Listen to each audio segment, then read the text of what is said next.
What if the sky gods of ancient legends weren't just myths? What if the fiery chariots described in sacred texts and carved into temple walls were more than poetic imagination? Picture this: 1,000 years ago, a village gathers in terror as a luminous object streaks across the heavens, its roar shaking the earth. The elders call it a sign from the gods, a celestial messenger descending in flames. But was it divine intervention or something far stranger? Across continents and centuries, cultures separated by oceans and language all share eerily similar stories: beings descending from the sky, riding vessels of fire and light. From the winged discs of Egypt to the flying shields of Rome, these accounts are too precise, too consistent, to dismiss as mere coincidence. Today, we're unraveling 30 of history's most compelling encounters with sky gods and their fiery chariots. These aren't just bedtime stories, they're records etched in stone, whispered in prayers, and preserved by civilizations that believed they witnessed the impossible. Could these tales be misinterpretations of natural phenomena, elaborate metaphors for cosmic truths, or could they hint at encounters beyond ancient understanding? The answers lie buried in forgotten texts, hidden beneath the dust of time, waiting to be pieced together like fragments of a celestial puzzle. This journey won't just explore legends, it'll challenge what you think you know about humanity's past. Were our ancestors visited by advanced beings, or did they glimpse something science is only beginning to explain? The truth might be more astonishing than any myth. So lean in closer, because history's greatest mysteries are about to take flight. Long before the Wright brothers took flight, ancient texts from India spoke of soaring machines with capabilities that still baffle modern scholars. The Sanskrit epics describe Vimanas, celestial chariots piloted by gods, crafted with metals that absorbed sunlight and powered by mysterious energies called mercury vortex engines. These weren't just simple flying devices. The texts detail aerial battles, devastating weapons that could level cities, and even passenger protocols for ascending to the heavens. One of the most striking accounts comes from the Mahabharata, where the warrior Arjuna is taken aboard a fiery chariot by the god Indra. The description is chillingly precise. The machine emitted a roar like thunder, radiated unbearable heat, and left a trail of smoke as it climbed into the sky. Arjuna's journey wasn't just a flight. He recounts seeing continents shrink beneath him, the curvature of the earth, and even the darkness of space, details impossible for someone of that era to fabricate without first-hand experience. Skeptics argue these tales are allegories or exaggerations, but the consistency across multiple texts raises questions. The Samarangana Sutradhara, an 11th century technical manual, dedicates entire chapters to Vimana construction, describing gears, propulsion systems, and even pilot training. How could ancient writers conceive of such intricate mechanics unless they'd witnessed or inherited knowledge of advanced technology? Some researchers propose these accounts are fragmented memories of extraterrestrial visitations, while others suggest a lost human civilization possessed forgotten scientific prowess. Either way, the Vimana legends force us to reconsider the boundaries between myth and history. If these machines were real, what happened to them? And if they weren't, why do so many cultures echo the same impossible vision of gods riding the skies in chariots of fire? Centuries before Vimanas streaked across Indian skies, another enigmatic encounter unfolded in the ancient Near East, one so vivid, it still sparks debate among scholars and UFO researchers alike. The prophet Ezekiel's biblical vision reads like an engineer's fever dream: a whirlwind of fire, four-faced creatures, and a throne descending on wheels within wheels, each rim full of eyes. The description defies easy allegory. Ezekiel doesn't speak in vague celestial poetry. He itemizes components like a witness scrambling to document the inexplicable. The chariot moves with uncanny precision, its wheels rotating in multiple directions without pivoting, accompanied by deafening noise and radiant lights. Modern aerospace engineers have done double takes at the passage, noting eerie parallels to gyroscopic stabilization systems and even the segmented, rotating designs of some speculative spacecraft. Religious scholars traditionally frame the vision as a symbolic manifestation of God's glory, but the details gnaw at that interpretation. Why would a divine apparition require spinning mechanics or emit metallic sounds like rushing waters? In the 1960s, NASA engineer Joseph Blumrich became so obsessed with the passage that he reverse-engineered Ezekiel's wheel as a functional landing craft, complete with retractable legs and plasma thrusters. His controversial blueprints, though later debated, highlight how unnervingly technological the account feels when stripped of theological context. Even Carl Sagan mused that Ezekiel's vision bore striking similarities to astronaut reports of high-altitude luminous phenomena. The most haunting question isn't whether Ezekiel saw a spaceship, but why his description aligns so closely with other global accounts of wheeled sky vehicles. Sumerian cylinder seals depict deities riding similar ringed contraptions, while Hopi legends describe celestial shields with interchangeable parts, all echoing that same eerie motif, advanced machinery mistaken for divinity.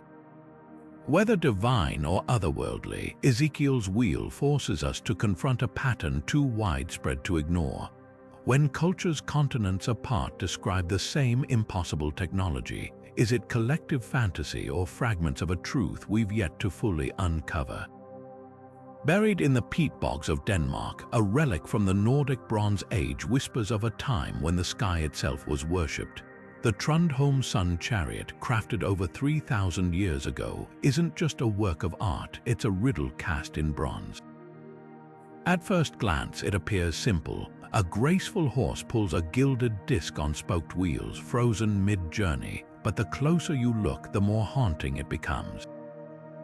One side of the disc gleams with gold leaf, shimmering like sunlight. The other is darkened, bare metal, as if depicting night and day in a single object.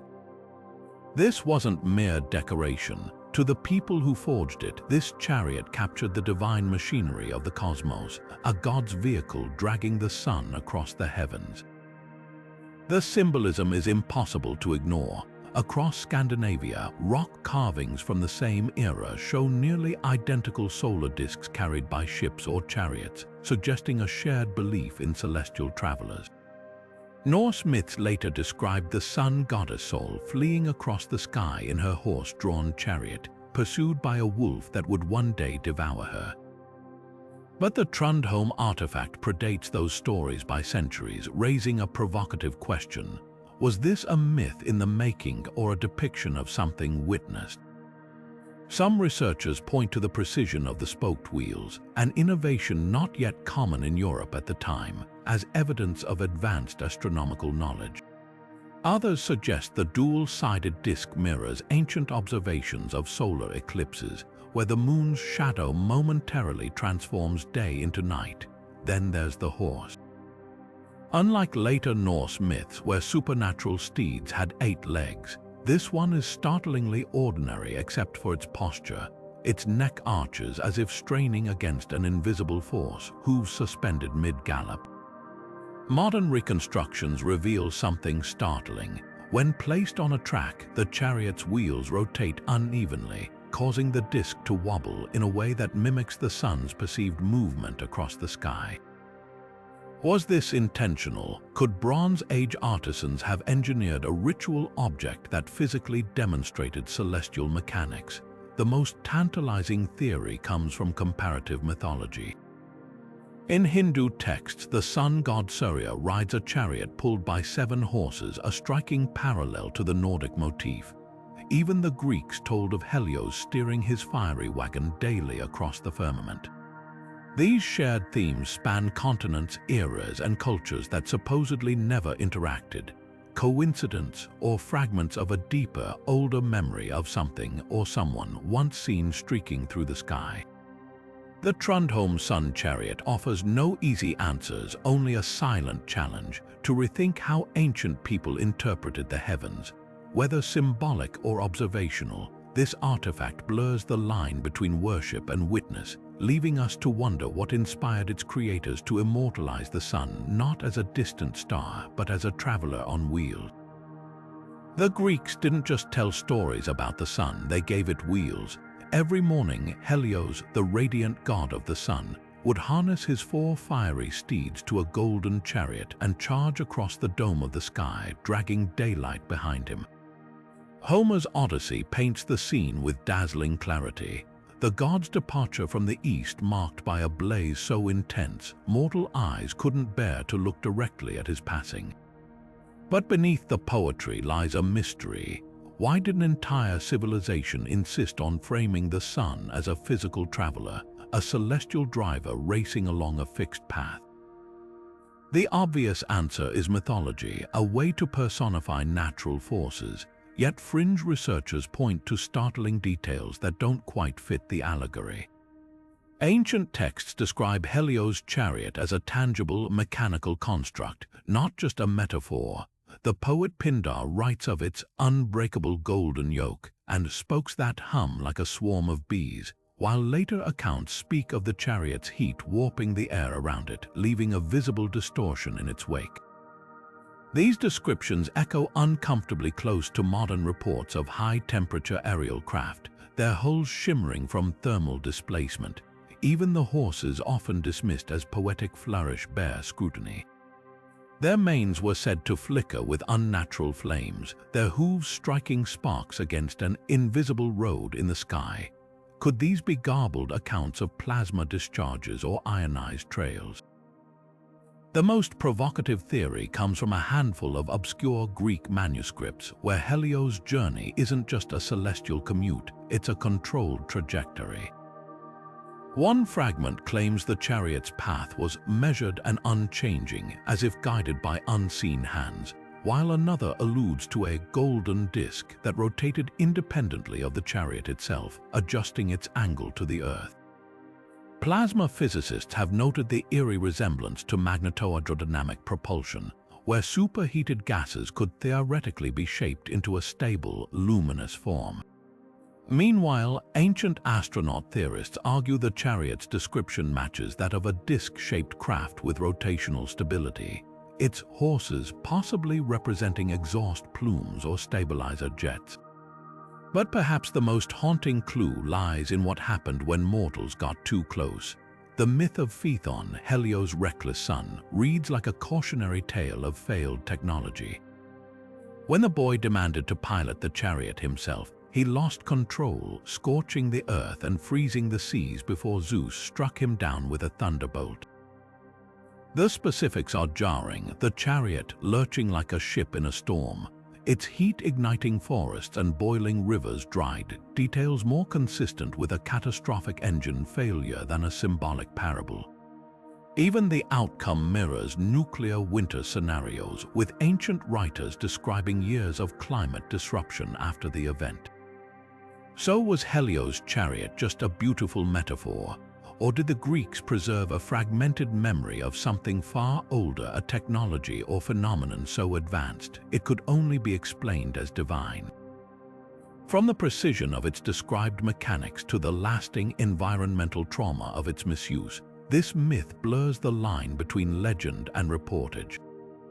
And it's not alone. The same civilization that gave us Helios also spoke of Daedalus' wings, Tolos the bronze automaton, and the god Hephaestus' self-moving tripods, all stories that feel less like fantasy and more like distorted accounts of a forgotten technological zenith. Whether plasma or poetry, the chariot's legacy challenges us to reconsider how much of mythology might be misunderstood history in disguise. While the Greeks envisioned the sun as a chariot racing across the sky, ancient China tells of a ruler who rode one straight into the stars.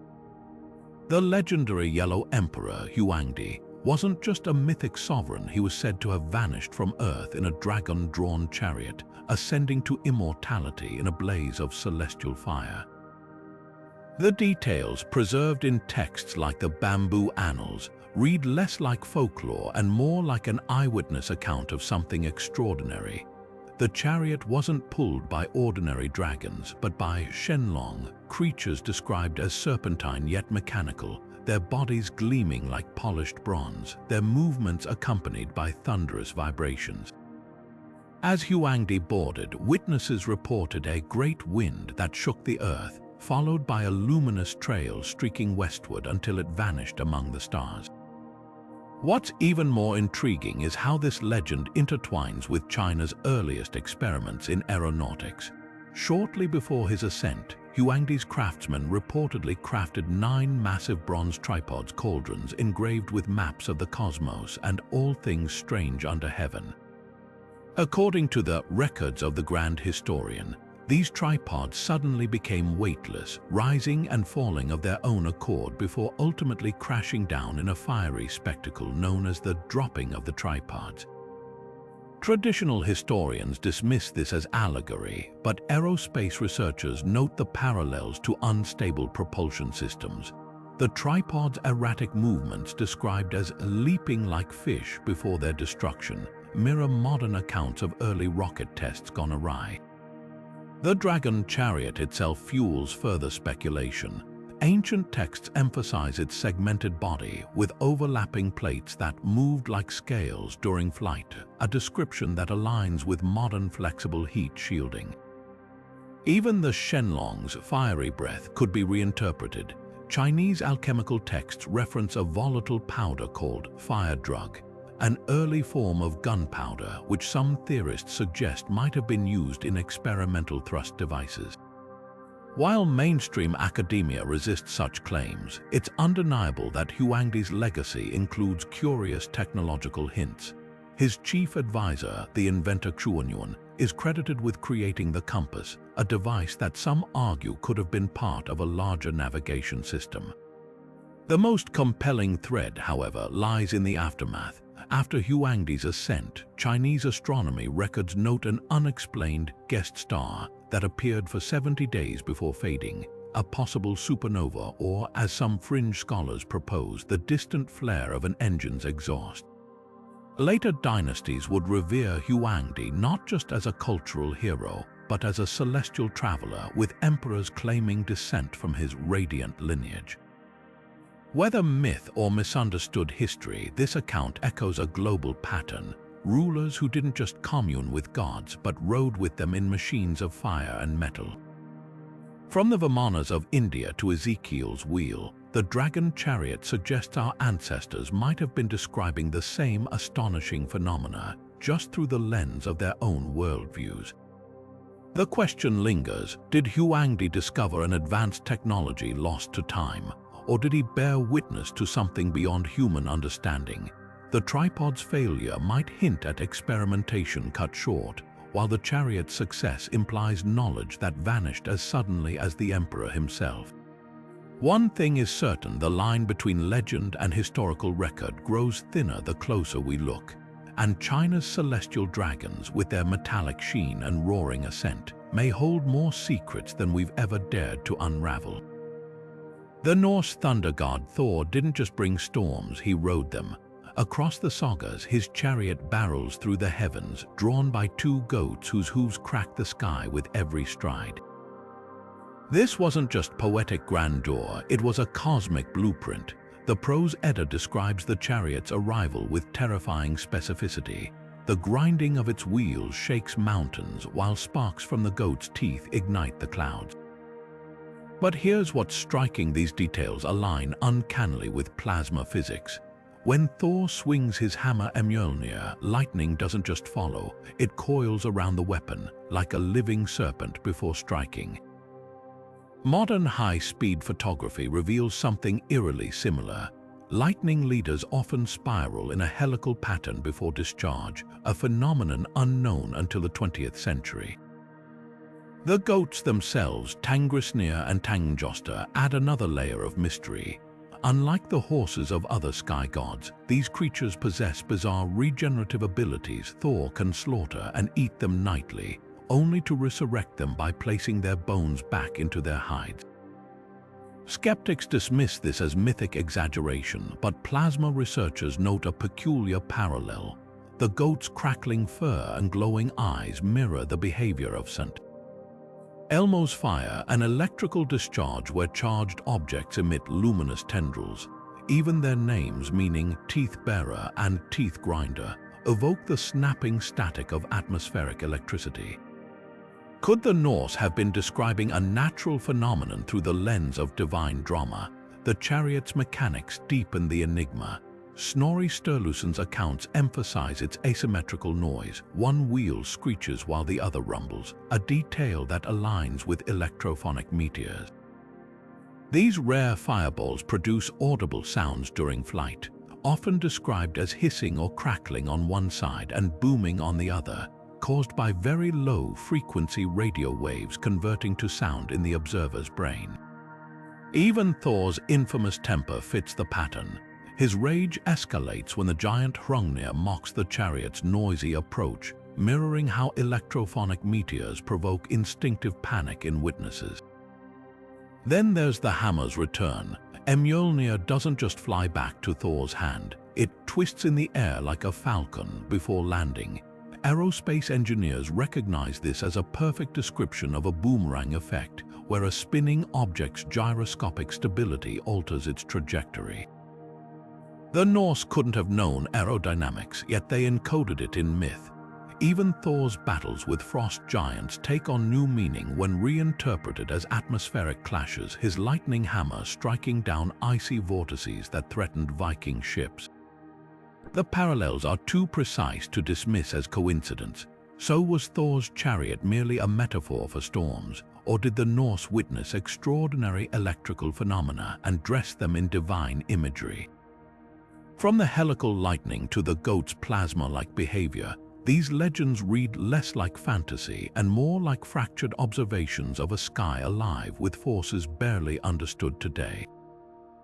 Perhaps the Vikings didn't just fear Thor's wrath, they may have been documenting nature's most spectacular light show, preserved in sagas where science and divinity collide. For tens of thousands of years, Aboriginal elders have passed down stories that don't just describe the sky, they speak to its inhabitants. The Dreamtime isn't merely mythology, it's a living chronicle of celestial beings who descended in glowing vessels, shaping the land and seeding knowledge. Among the most striking are the Wandjina, pale, haloed figures with large black eyes and mouths that never speak, their images still vibrant on ancient cave walls across Australia's Kimberley region. These weren't abstract deities, the oral traditions describe them with startling specificity.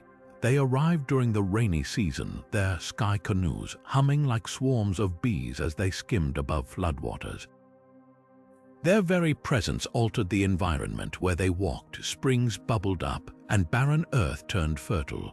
What's remarkable is how these accounts parallel modern UFO encounters while remaining rooted in ecological wisdom.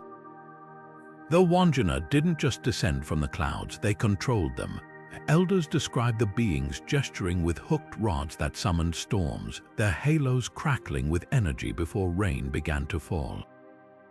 Meteorologists note this resembles cloud seeding technology, where charged particles trigger precipitation.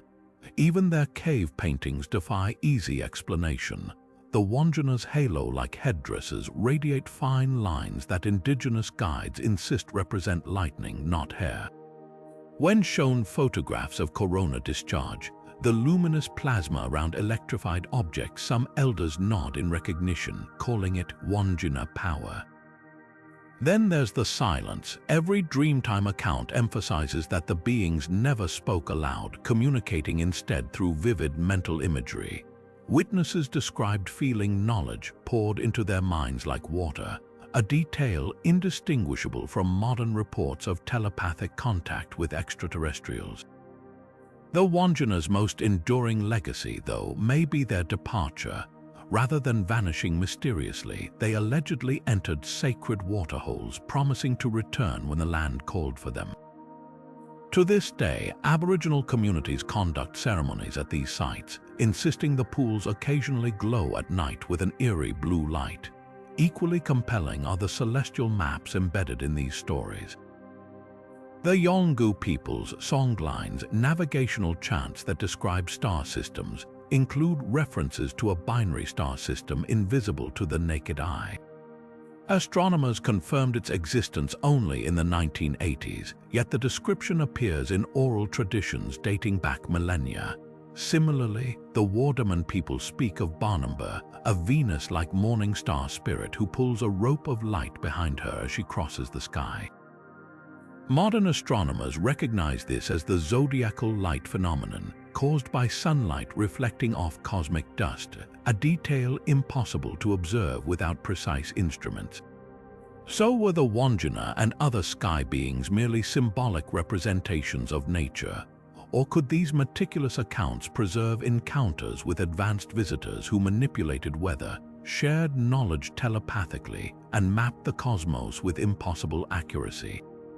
The consistency across hundreds of isolated indigenous nations suggests something beyond collective imagination. From their glowing vessels to their ecological transformations, these stories challenge us to reconsider how ancient cultures interpreted, or perhaps witnessed, the extraordinary. When elders today speak of the Wandjina's impending return, it's not just prophecy. It's a reminder that some mysteries are older than history itself, waiting patiently in the land and the stars. In the remote cliffs of Mali, the Dogon people have safeguarded a secret that shouldn't exist, a celestial truth hidden in their rituals for centuries.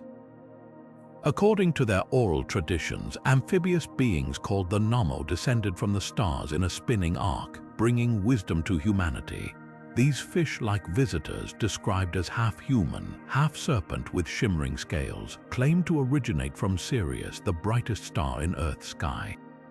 But here's what stuns astronomers. The Dogon didn't just worship Sirius, they knew impossible details about its invisible companion, Sirius B, a dense white dwarf star invisible to the naked eye. The precision is chilling. Dogon elders speak of Sirius B as heavy as all the iron on Earth, rotating in a 50-year orbit around its brighter twin.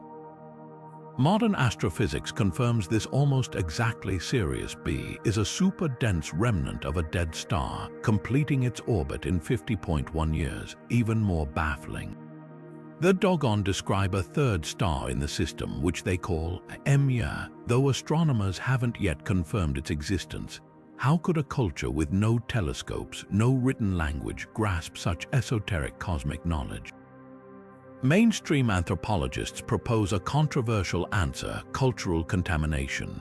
In the 1930s, French ethnographer Marcel Grioul recorded the Dogon's astronomical lore, but skeptics argue these details were planted by Western visitors who'd read about Sirius B in scientific journals.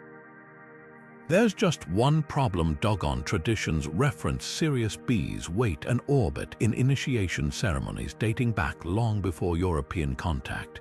Their creation myths even depict the Nomo's arc spiraling down from Sirius in a helical motion, a detail that mirrors the star system's actual orbital dynamics.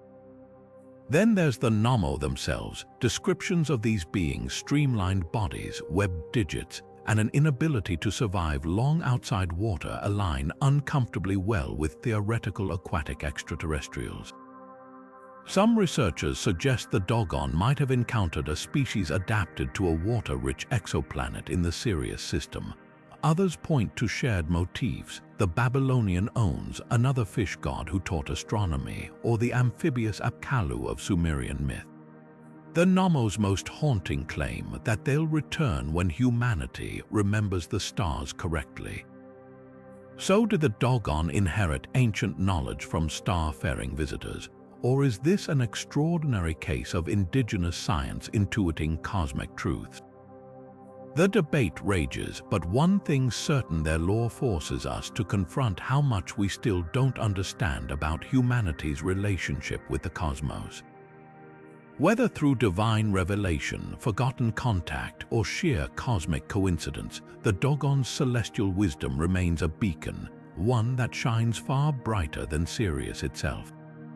The ancient Sumerians didn't worship distant, abstract deities. They described gods who arrived in tangible, thundering machines. Across thousands of cuneiform tablets, the Anunnaki are depicted not as ethereal spirits, but as flesh and blood beings who descended from the heavens in celestial boats called Mu.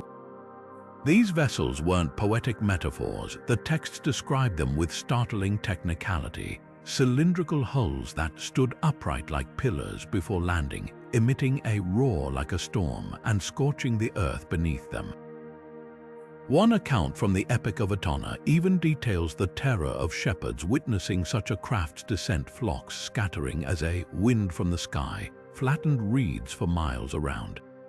At the heart of this mystery lies Zecharia Sitchin's explosive hypothesis. His translations of Sumerian texts suggest the Anunnaki weren't gods at all, but extraterrestrial miners from a hypothetical planet called Nibiru. According to Sitchin, they genetically engineered humanity as a labor force to extract gold, using Mu ships to transport ore.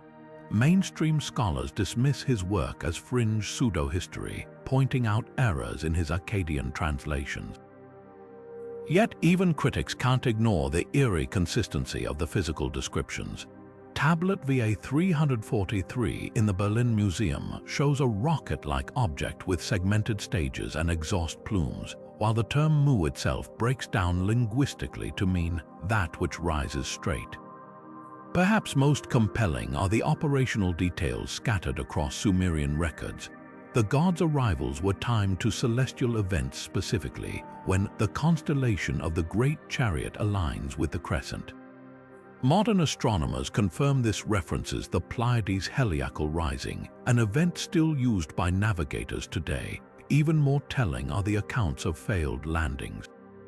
The tale of Enlil's damaged Mu describes it careening into a marsh, its wings broken like a bird's, forcing the gods to salvage materials for repairs. Aerospace engineers note the parallels to Apollo 13's emergency procedures, where improvisation was key to survival, but the Anunnaki's legacy extends beyond Mesopotamia.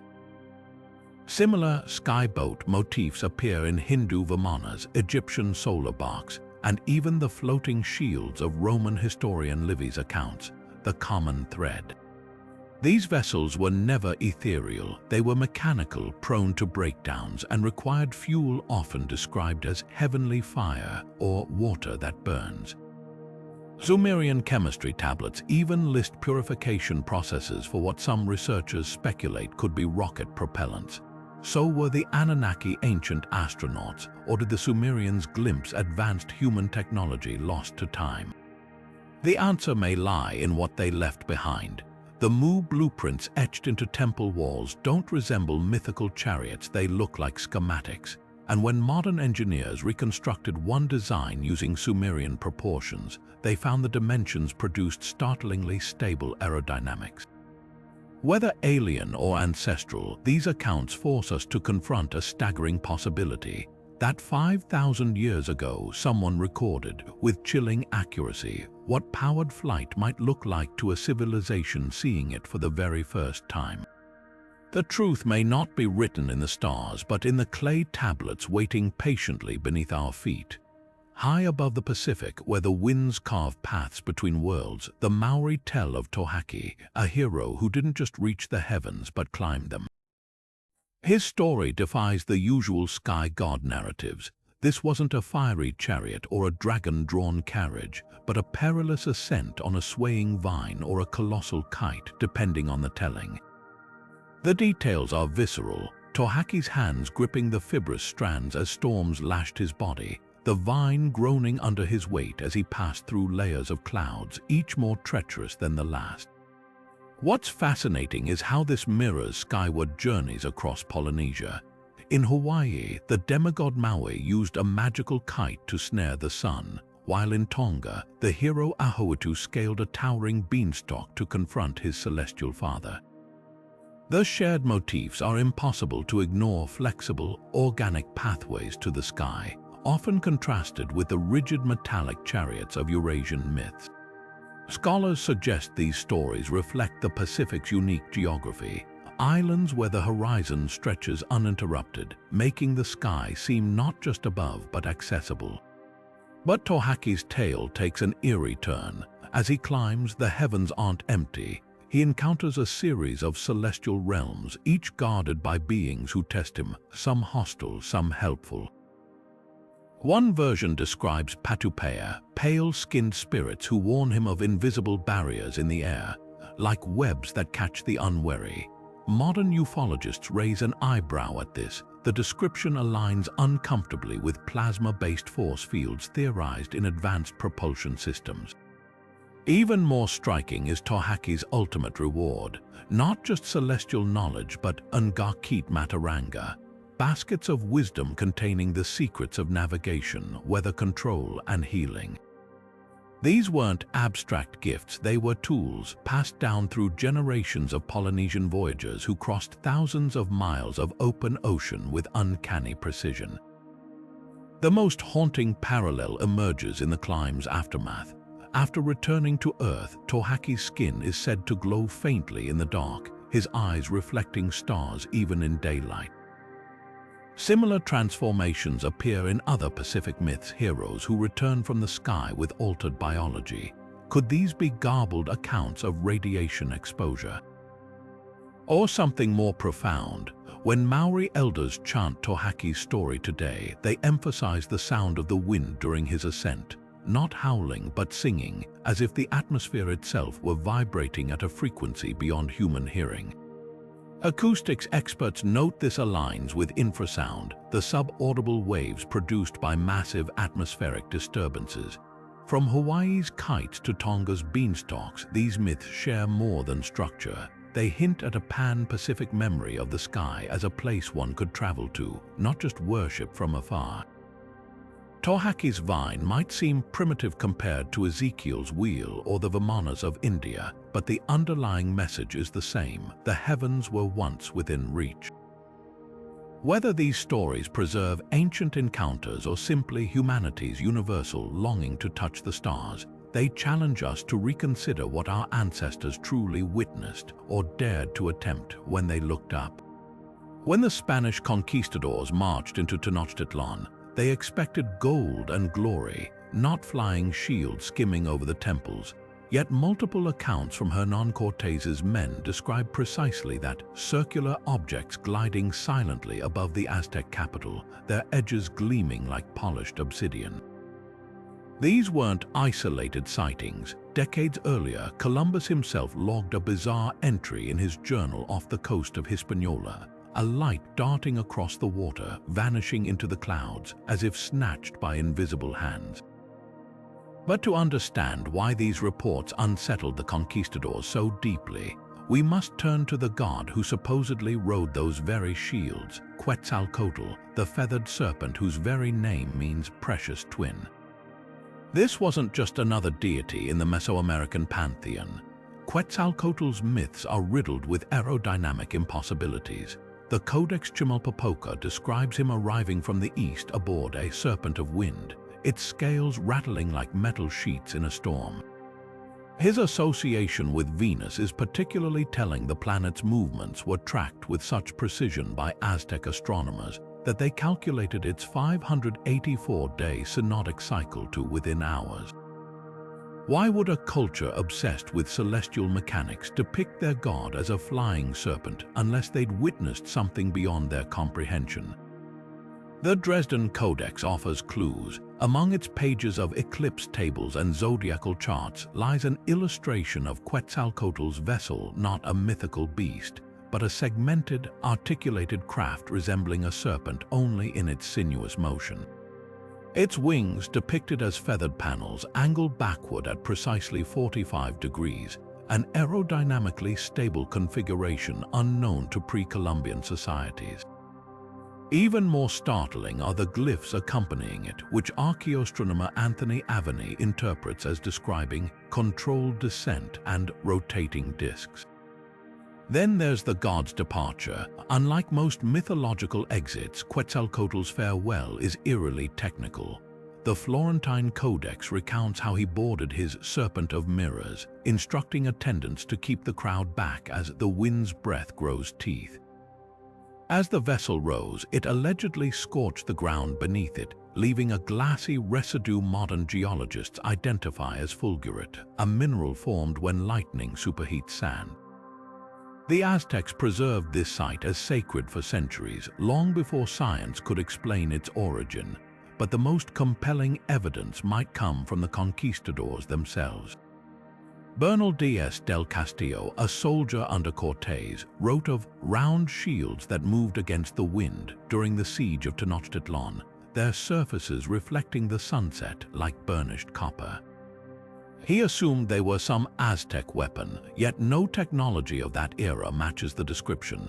Intriguingly, Diaz notes the objects appeared most frequently near the Templo Maya, Quetzalcoatl's primary shrine, and always vanished eastward, mirroring the god's prophesied return from that direction.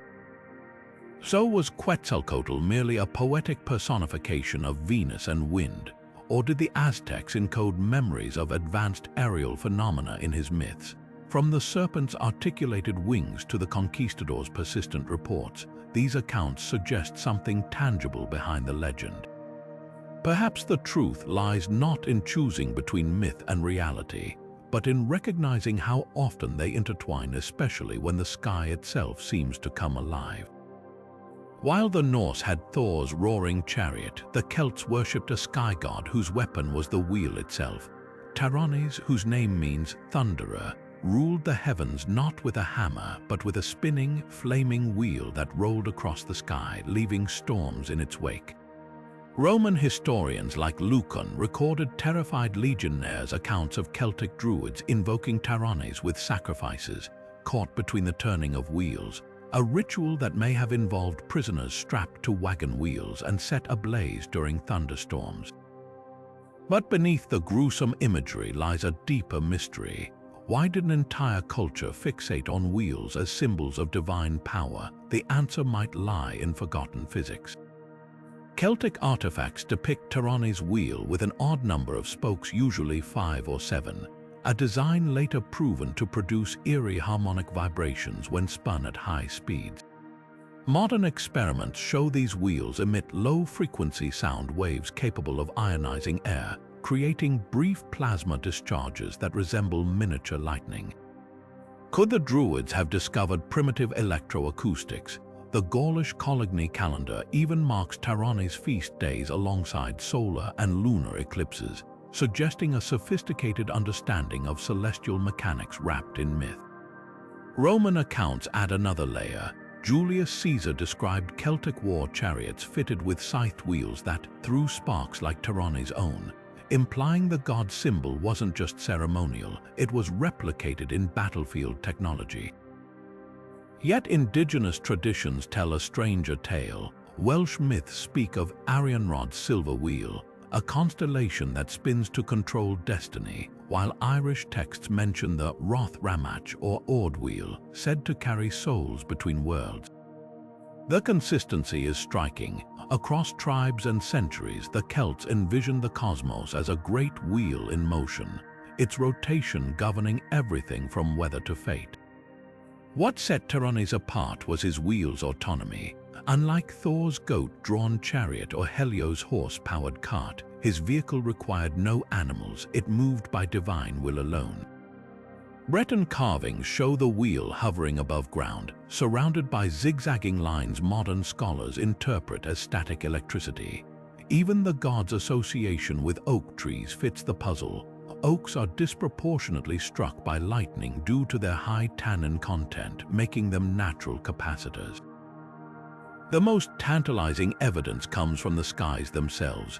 In 2018, atmospheric scientists documented a rare phenomenon called gigantic jets, lightning that shoots upward from storm clouds toward space, often forming perfect wheel-like rings of plasma. These discharges, unknown until the 21st century, bear uncanny resemblance to Gallic votive offerings depicting Tyrannes' wheel with radiating spokes of light. Were the Celts witnessing and deifying atmospheric events we've only recently rediscovered? From spark-throwing war chariots to plasma rings in the stratosphere, Tyrannes' legacy blurs the line between ancient worship and natural observation. His wheel wasn't merely a symbol, it was a lens through which an entire people interpreted the electrifying dance between earth and sky. While the Romans reduced him to a barbaric Jupiter, the truth seems far more illuminating. The Celts may have been the first to recognize that thunder wasn't just noise, but the turning of some great, invisible machinery in the heavens. Deep in the sacred texts of Japan, the sun goddess Amaterasu doesn't just illuminate the world. She returns to it in a blaze of celestial spectacle. The Kojiki, Japan's oldest chronicle, recounts her dramatic retreat into the Ama no Iwato, the heavenly rock cave, plunging the world into darkness until the other gods devise an audacious plan to lure her out. But what happens next is no simple myth. As Amaterasu re-emerges, the texts describe her arrival aboard Aim no Yukihashi, the floating bridge of heaven, a radiant, shimmering vehicle that some researchers argue bears uncanny parallels to advanced aerospace technology. The details are startlingly precise. As the gods unveil a colossal mirror to reflect her light, the bridge descends with a sound like 10,000 rustling silk robes, its surface rippling as if made of liquid metal. Ancient illustrations depict it not as a static structure, but as a dynamic, segmented craft with jointed sections that flex during descent, a design shockingly reminiscent of modern telescoping landing gear. Even more intriguing is the bridge's behavior after arrival.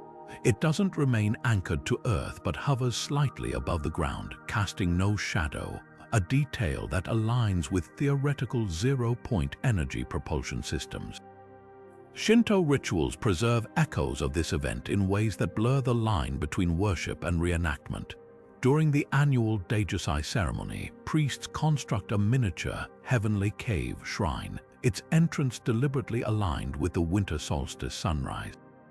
As dawn breaks, a consecrated mirror said to hold Amaterasu's spirit catches the first light, symbolizing her return. But the parallels run deeper. The mirror's placement creates a laser-like beam that travels precisely along a marked path to strike a ceremonial bronze vessel, producing a flash described in medieval texts as the goddess's chariot igniting. Physicists note this effect could only occur with meticulously calculated angles and timing, suggesting the ritual encodes sophisticated astronomical knowledge. Then there's the bridge's aftermath. Post-ceremony, priests scatter salt along the beam's path, a purification act traditionally explained as cleansing Amaterasu's divine footprints. Yet geochemical analysis of temple sites reveals elevated levels of strontium and barium in these areas, elements associated with high-temperature propulsion exhaust. Could this be coincidence, or did ancient observers record tangible traces of something extraordinary? Even the bridge's name hints at deeper meaning. Aim no Yukihashi translates literally as heaven's floating ladder, but early Edo period scholars speculated it derived from an older term meaning, that which vibrates between realms. Modern comparative mythologists highlight a pattern here. Like Huangdi's dragon chariot or Quetzalcoatl's winged serpent, Amaterasu's return vehicle behaves less like a divine abstraction and more like a craft with observable physical properties, sound, heat, and motion consistent with advanced technology. The Ainu people of northern Japan add another layer. Their oral traditions speak of Rinponkami, sky beings who arrived in luminous vessels long before Amaterasu's era, teaching metallurgy and astronomy. One Ainu folktale describes these visitors wearing robes that shone like the bridge of heaven, further intertwining the narratives. What sets Amaterasu's account apart is its enduring cultural imprint. Every November, the Nachai Fire Festival sees teams of bearers hauling 12 massive torches up a mountain slope, their flames arranged in a configuration that, from above, mirrors the segmented form of the heavenly bridge. Participants insist they're not just honoring a myth, they are recharging the path for Amaterasu's potential return.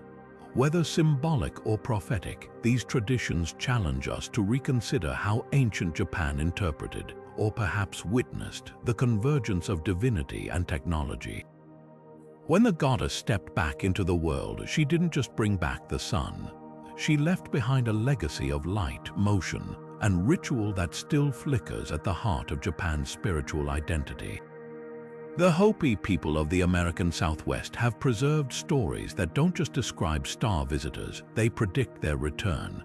According to tribal elders, the Kachinas, or spirit beings, first arrived in Patavotas, described as flying shields that hummed like bees inside a hollow log. But these weren't abstract deities. Hopi petroglyphs depict them with chilling specificity, humanoid figures wearing bulbous helmets, their crafts adorned with concentric circles representing propulsion or energy fields. What's even more striking is how these accounts intertwine with the Blue Star prophecy, a centuries-old prediction warning of celestial signs heralding humanity's reckoning. Modern researchers note eerie parallels between these ancient descriptions and contemporary UFO sightings over Arizona and New Mexico. The so-called Phoenix Lights of 1997, where thousands witnessed a massive V-shaped craft glide silently across the night sky, occurred less than 100 miles from Hopi land. Elders who saw the footage reportedly nodded in recognition, calling it the return of the Patavotas. Even the timing aligns. The prophecy states the Kachina's arrival coincides with Earth's imbalance, marked by environmental collapse and social turmoil. The Kachinas themselves blur the line between myth and memory. Unlike European angels or Hindu devas, these beings weren't worshipped as gods but honored as teachers. Oral traditions describe them demonstrating advanced agricultural techniques like terraced farming and seed preservation to help the Hopi survive the desert's harshness. Some accounts even suggest they performed what sounds like genetic modification, blessing corn crops to grow taller and more drought-resistant overnight. But the most haunting detail lies in their departure. The Kachinas didn't vanish mysteriously. They allegedly promised to return when a blue star appeared in the sky, signaling the world's purification. In 2016, astronomers discovered a previously unrecorded blue star cluster near Orion, a region the Hopi call the doorway of creation. Whether coincidence or fulfillment, this celestial event reignited debates about the prophecy's validity. What sets the Hopi narrative apart is its emphasis on preparation. Unlike passive observers, the tribe was instructed to build underground sanctuaries called kivas as refuges for the coming upheaval. These structures, with their precise celestial alignments and acoustic properties, suggest more than symbolic ritual. They resemble survival shelters designed for an event the Hopi anticipated but couldn't fully explain. When Elder Dan Kachonga publicly linked the prophecy to nuclear testing in the 1940s, he wasn't speaking metaphorically. He warned that the Kachina's return would force humanity to confront its misuse of technology, a theme resonating in today's climate crises and AI debates. From petroglyphs to phoenix lights, the Hopi legacy challenges us to reconsider ancient warnings as potential eyewitness accounts. Their flying shields may lack the metallic sheen of modern UFOs, but the core message remains unsettlingly consistent. The sky holds beings who have visited before and who may return when we least expect them. Before gods ruled from golden thrones, the Babylonians believed the universe itself was forged in a celestial war, one fought not with magic but with terrifying machines. The Enuma Elish, etched onto clay tablets over 4,000 years ago, recounts how the storm god Marduk vanquished the primordial dragon Tiamat aboard his divine chariot, a vessel bristling with weapons no ancient mind could have imagined. This wasn't just mythic poetry. The text reads like a technical manual for interdimensional combat. As Marduk confronts Tiamat, the description turns chillingly specific. His chariot emits winds that tear the fabric of heaven, its four rotating faces unleashing storms, floods, and a weapon called the Imhalu, translated as the cosmic blender. Scholars debate whether this refers to a whirlwind or something more calculated, but the aftermath leaves no room for ambiguity. When Marduk strikes, Tiamat's body isn't merely slain, it's disassembled with geometric precision, her ribs becoming the arch of the sky, her eyes forming the sources of the Tigris and Euphrates rivers. What makes this account extraordinary isn't just its violence, but its mechanics.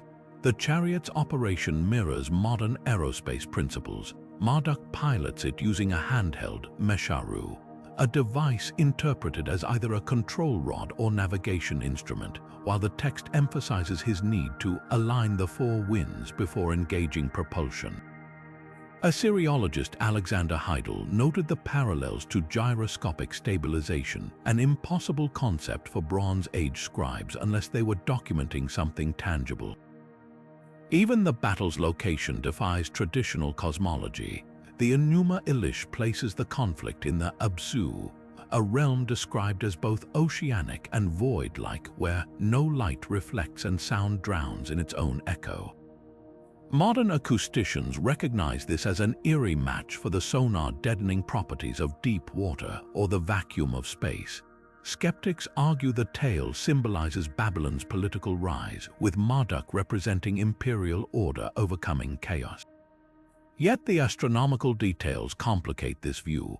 The text dates Marduk's victory to the spring equinox, when the constellation Draco, symbolizing Tiamat, dips below the Babylonian horizon.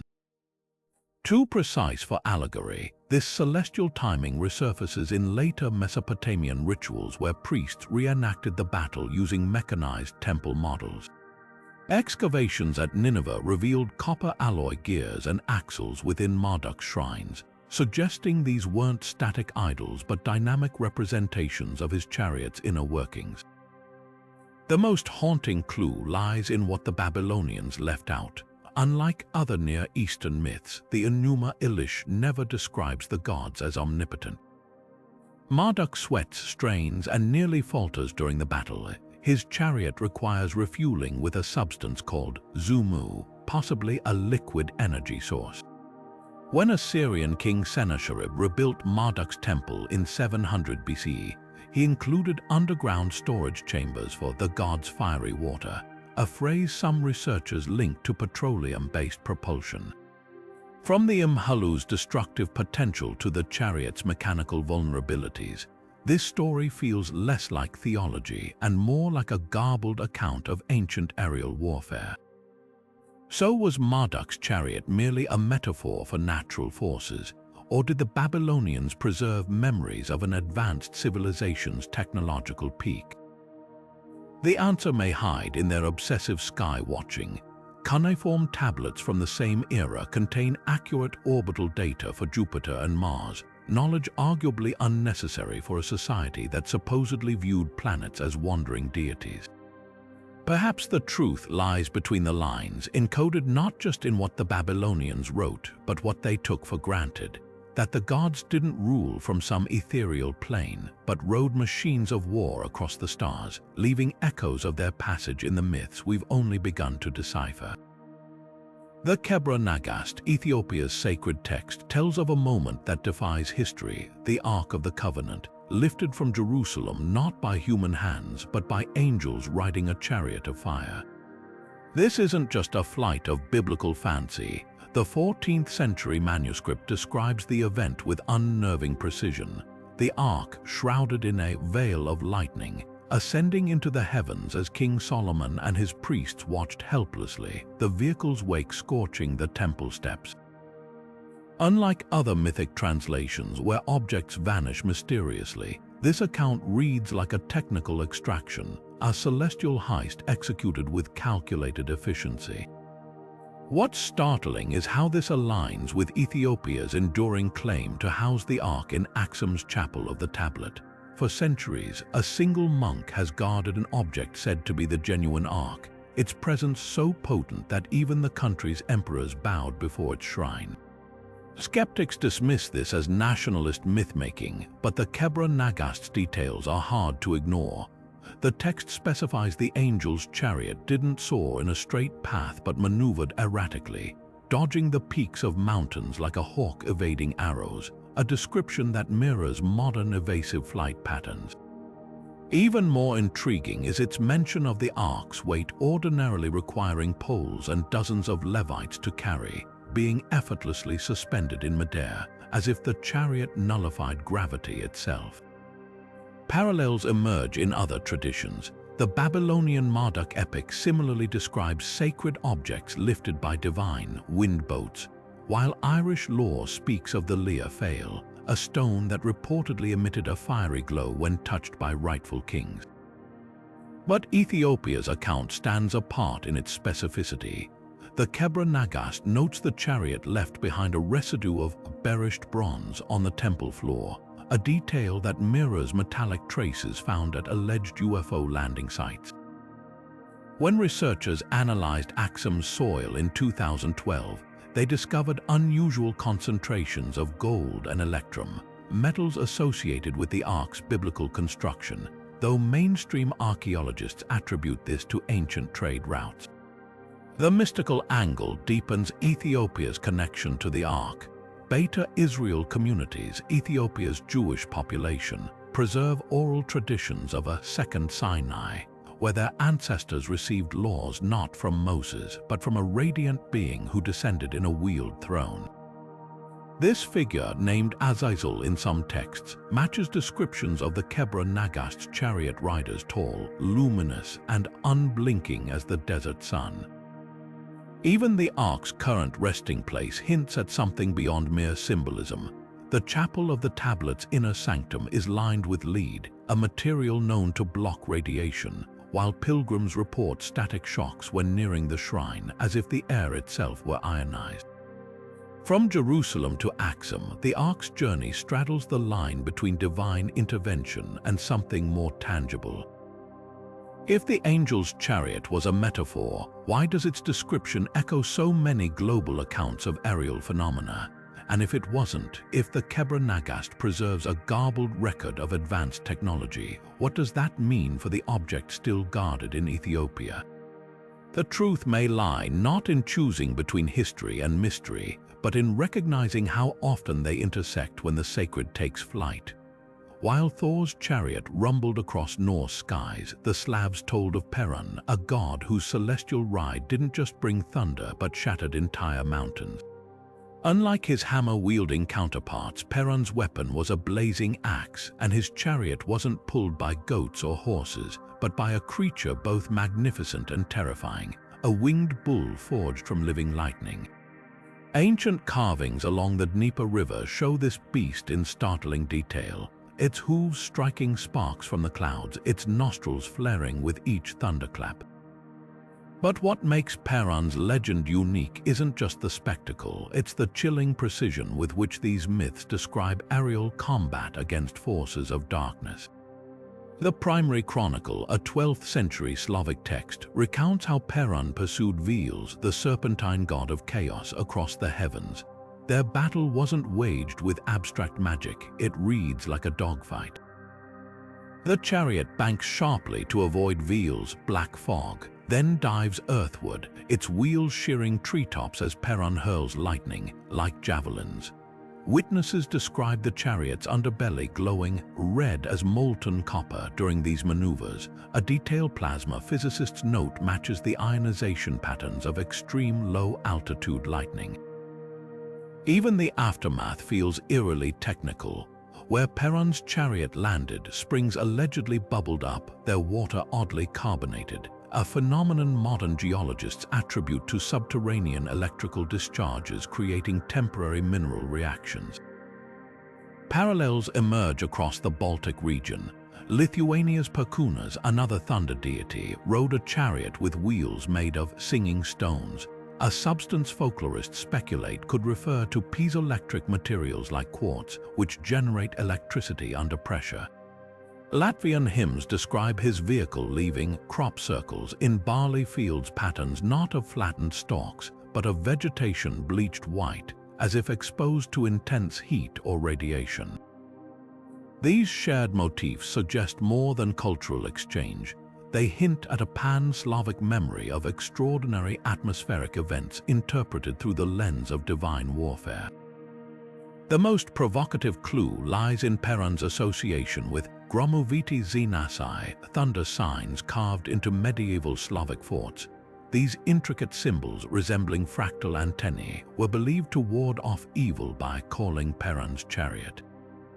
Radio frequency engineers who have reconstructed them note the design's function as primitive but effective electromagnetic waveguides, potentially capable of attracting lightning. Were these ancient lightning rods, their purpose garbled over centuries into mystical protection? Even Perun's sacred groves support this theory. Oak trees, his holy symbol, were planted in precise geometric formations matching the ground conductivity patterns that maximize lightning strikes. From the Baltic's singing stones to the Dnieper's electrified springs, Perun's legacy challenges us to reconsider how ancient Slavs processed the raw power of their skies. His chariot wasn't just a poetic metaphor for storms. It may represent the earliest recorded attempt to harness and deify the very forces that modern science is still struggling to fully understand. When the thunder growled across the steppes, our ancestors didn't just hear a god's wrath, they may have witnessed the birth of humankind's first electrical engineers. High in the Andes, where the air thins and the horizon stretches into infinity, the Incas told of a god who didn't just vanish, he walked away. Viracocha, the bearded creator deity, concluded his earthly mission not with a fiery chariot or a dragon's flight, but with a slow, deliberate stride across the waters of Lake Titicaca. The colonial chronicler Pedro Sarmiento de Gamboa recorded the scene with eerie clarity. The god, cloaked in light, stepping onto the lake's surface as if it were solid ground, his footprints leaving glowing impressions that lingered for days. But this was no ordinary miracle. The legend specifies Viracocha didn't sink or swim. He moved with the steady pace of a traveler on a road, his body growing fainter until he dissolved into the western sky like mist burned by the sun. What chills modern researchers isn't the miracle itself, but where it happened. Lake Titicaca sits nearly 12,000 feet above sea level, its surface reflecting the cosmos with mirror-like precision due to the high-altitude clarity. The surrounding altiplano is littered with geoglyphs, massive ground drawings visible only from the air that form intricate geometric patterns. Some, like the runways of Nazca further west, stretch for miles in arrow straight lines, their purpose hotly debated. But the Incan glyphs near Puno tell a different story. These aren't animals or spirals, but perfect rectangles and trapezoids aligned with celestial events, their edges marked by stones that hum when the wind strikes them at certain angles. Indigenous elders still call them Viracocha's stepping stones, claiming the god used them to navigate his ascent. The most striking detail lies in the legend's aftermath. After Viracocha's departure, the Inca constructed a golden barge on the lake, manned by priests who reenacted his walk using a hidden underwater stone causeway, a fact confirmed by 20th century divers. To outsiders, this seemed like simple ritual theater, but the barge's design raises questions. Chroniclers note it bore no sails or oars, yet moved against the wind, its hull inlaid with lodestones that allegedly pulled it forward. Even more baffling are the lake's submerged ruins, where sonar mapping has revealed T-shaped platforms matching the geoglyph's proportions. Oceanographers recognize these as ideal wave break structures, but their depth, over 80 feet down, suggests they predate the Inca by millennia. Then there are the sky ropes. Spanish accounts describe Inca priests using braided cables made of vicuña wool and metallic threads to tether effigies of Viracocha during solstice ceremonies. The cables, when struck by sunlight at noon, reportedly emitted a high-pitched tone and briefly lifted the effigies skyward. Physicists note this could result from the photophoretic effect, where certain materials under intense light experience temporary levitation. Was this mere pageantry or garbled memory of a technology that allowed Viracocha to defy gravity? From the humming geoglyphs to the levitating effigies, Viracocha's legend transcends myth. It paints a portrait of a departure so meticulously recorded, so rich in physical details that it feels less like allegory and more like a manual for something beyond our grasp. Whether god, alien, or forgotten scientist, his final walk across the waters challenges us to reconsider the lines between worship and witness, especially when the evidence still shimmers beneath the Andean sun. Every night, as the sun dipped below Egypt's golden horizon, ancient priests whispered of Ra's perilous voyage, not into darkness but through it. His solar bark, a vessel of fire and gold, wasn't just a poetic metaphor for sunset. The pyramid text, some of humanity's oldest religious writings, describe it with startling specificity. A crew of gods manning oars that churned not water, but rivers of plasma, steering the bark through 12 gates of the underworld. Each hour of the night brought new threats: serpents of chaos, lakes of fire, and the ever-present risk that Ra's light might flicker out entirely. This wasn't mere mythology. It was a cosmic instruction manual, detailing how the sun's journey mirrored the soul's passage through death. Yet certain details defy easy allegory. The bark's construction, detailed in temple inscriptions at Edfu, includes elements no wooden boat would require: a stern that hums like a swarm of locusts, a hull lined with scales that drink the light, and a pilot's platform called the Eye of Measurement, where Thoth allegedly stood calculating trajectories with a palm rod. Plasma physicists note eerie parallels. The humming stern resembles ionized gas vibrations. The light-absorbing scales match descriptions of tokamak reactor shielding, and Thoth's calculations could imply navigation through electromagnetic fields. Even the underworld's geography feels suspiciously technical. The Amjuat, a funerary text, maps Juat, the realm Ra traverses, with regions named the Coils of the Serpent and the Field of Reeds, their boundaries marked not by walls but by currents that pull the unwary sideways. Hydrodynamic engineers recognize these as classic turbulence patterns. Fringe theories take this further. Some researchers argue Ra's bark wasn't symbolic, but a literal craft harnessing atmospheric plasma. The Book of Gates describes the vessel's wake leaving glowing trenches in the Juat's sand, a phenomenon consistent with electromagnetic scarring. Even Ra's nightly battle with Apep, the Serpent of Chaos, gets reinterpreted. The serpent's coils that choke the breath from the sky mirror plasma kink instabilities, where magnetic flux ropes twist and collapse, a concept unknown until 20th century fusion research. Temple reliefs add fuel to the fire. At Dendera, hieroglyphs show the bark surrounded by elongated, teardrop-shaped objects called dinjati, often translated as divine offers. But their configuration, clustered around the bark's prow like magnetic couplers, suggests something more mechanical. Mainstream Egyptologists dismiss these readings as projection, insisting the bark was purely ritualistic. But they struggle to explain why the same texts emphasize the vessel's weight, a concern irrelevant to celestial symbolism. The coffin texts specify the bark required 42 gods to lift its keel, a number coincidentally matching Egypt's administrative district. Was this administrative allegory or a garbled memory of distributed propulsion? Even Ra's aging each night, described as weakening until reborn at dawn, finds odd resonance in capacitor discharge cycles where energy depletes and renews. Perhaps the most haunting clue lies in what happened when the bark docked. Dawn rituals at Karnak involved priests dragging a model bark into the temple's inner sanctum, where a concave bronze disc focused sunlight onto a quartz altar, producing a beam so intense it reportedly carved shadows into stone. Modern experiments show similar setups can generate localized plasma arches, miniature versions of Ra's alleged journey. Whether divine drama or misunderstood physics, the solar bark's legacy endures.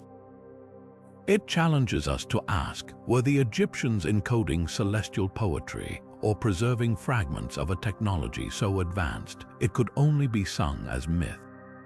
When the hymns describe Ra's light as not fire but the breath of fire, they invite us to consider whether the line between God and machine was ever truly distinct. The Kalevala, Finland's ancient epic, spins a tale of the Sampo, a mystical artifact so powerful it could churn out endless wealth, light, and song from nothingness. But beneath its fairy tale veneer lies a puzzle that's fascinated scholars for centuries. Was this object merely a poetic symbol of prosperity, or could its description hint at something far more tangible? The text recounts how the Sampo wasn't just crafted, it was launched, soaring into the sky on copper wings before crashing into the sea in a storm of fire and splintered metal. This isn't the usual fate of mythical objects. It reads like a failed flight test recorded by bewildered witnesses. Consider the mechanics. The Sampo's construction involved a forge hotter than the sun, its lid adorned with rotating constellations and its base humming like 1,000 swans. When it took flight, the Kalevala describes a noise like a mountain vomiting stones, followed by a contrail that stained the sky red for days. These aren't abstract magical flourishes, they're phenomena consistent with high-temperature propulsion and atmospheric disruption. Even the aftermath feels eerily technical. Fragments of the Sampo washed ashore as blackened cubes that sang when touched.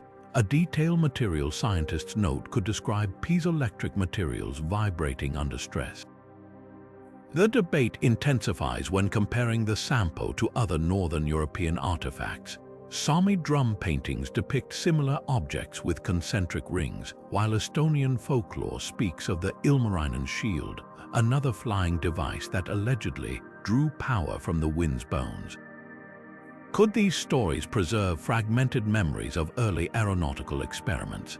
Some linguists trace the word Sampo to Proto-Finnic roots meaning pillar of the sky, suggesting it was envisioned as a bridge between Earth and heavens, not unlike a launch tower or orbital conduit. Yet the symbolic interpretation holds weight too. The Sampo's ability to generate grain, salt, and gold mirrors the agricultural and maritime abundance crucial to Finland's survival. Its destruction might symbolize nature's unpredictability, with the storm representing the Baltic's fury. But why, then, does the epic linger on physical details? The poem specifies the Sampo's fragments were collected and revered, their locations marked by anomalous geological features, hills that glow in the moon's third phase, springs that bubble without source. Modern geologists have indeed found iron-rich deposits in the Gulf of Finland that emit low-frequency harmonics, matching the description of the singing cubes. Perhaps the truth lies in the intersection of myth and memory. The Kalevala's composers lived in a world where the northern lights danced like celestial smiths, and meteorites struck the tundra with godlike force.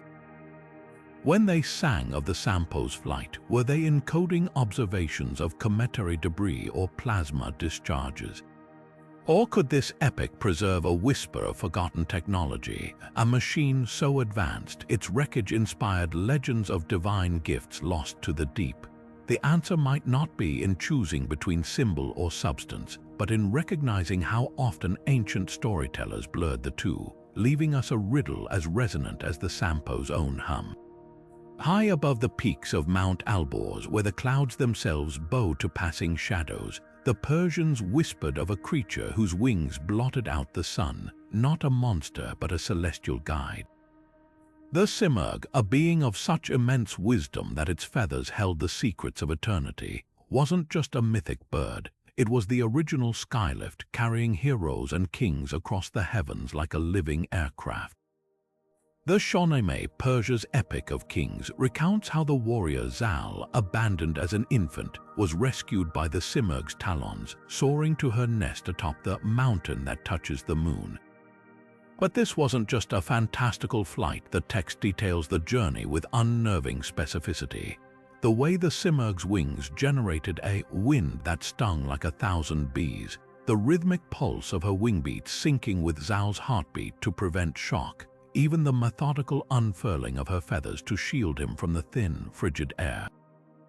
Zoroastrian texts deepen the mystery. The Avesta describes the Simurgh's homeland, the Sinvat Bridge, not as a static paradise, but as a shimmering aerial palace that moves with the stars, its foundations humming like a plucked harp string. Modern acousticians note this could describe standing wave patterns in a high-altitude structure, while the bridge's name, literally the crossing place, hints at a functional transit point rather than a symbolic one. Even more intriguing are the Simurgh's companions, the Amarspans, divine messengers who rode smaller, falcon-like birds between earth and sky. Ancient frescoes at Persepolis depict these beings wearing streamlined helmets and carrying tubular objects, their mounts' wings arched in mid-beat like fixed-wing gliders. The Simurgh's most startling attribute, though, was her voice. According to the Denkard, a 9th-century Zoroastrian text, her cry wasn't a screech, but a song that unraveled knots, a harmonic resonance that could heal wounds or calm storms. Sound therapists recognize this as a potential reference to infrasonic frequencies, which modern medicine uses to accelerate tissue regeneration. When the Simurgh finally departed Zal, she gifted him a single feather, said to summon her when burned. Chemical analysis of surviving Zoroastrian ritual vessels reveals traces of magnesium and strontium substances that, when ignited, produce intense heat and colored flames visible for miles. Was this mere ritual symbolism or a coded survival signal? From the Avesta's movable palaces to the Shawnee's physiological flight details, the Simurgh's lore transcends allegory. Her stories resonate with the same themes we've seen worldwide: beings who didn't just rule the skies, but navigated them with precision, leaving behind traces that feel less like poetry and more like fragmented flight manuals. When Persian poets wrote of the Simurgh's wings weaving the wind, they might have been preserving something far more astonishing than myth, a memory of the day humanity first glimpsed the laws of aerodynamics, wrapped in feathers and whispered as prophecy. Deep in the jungles of the Yucatan, where the steps of El Castillo pyramid cast shadows like slithering serpents, the Maya awaited the return of a being who didn't just descend from the sky, he was the sky. Kukulkan, the feathered serpent, wasn't merely a god of wind and wisdom. His arrival and departure were celestial events timed with jaw-dropping precision. Twice a year, during the spring and autumn equinoxes, sunlight cascades down the pyramid steps, creating a rippling illusion of a diamond-backed serpent slithering to earth. But this wasn't just artistic brilliance, it was an astronomical calculator in stone, locking Kukulkan's movements to the cycles of Venus, the planet the Maya called Chak-Ek, or Great Star.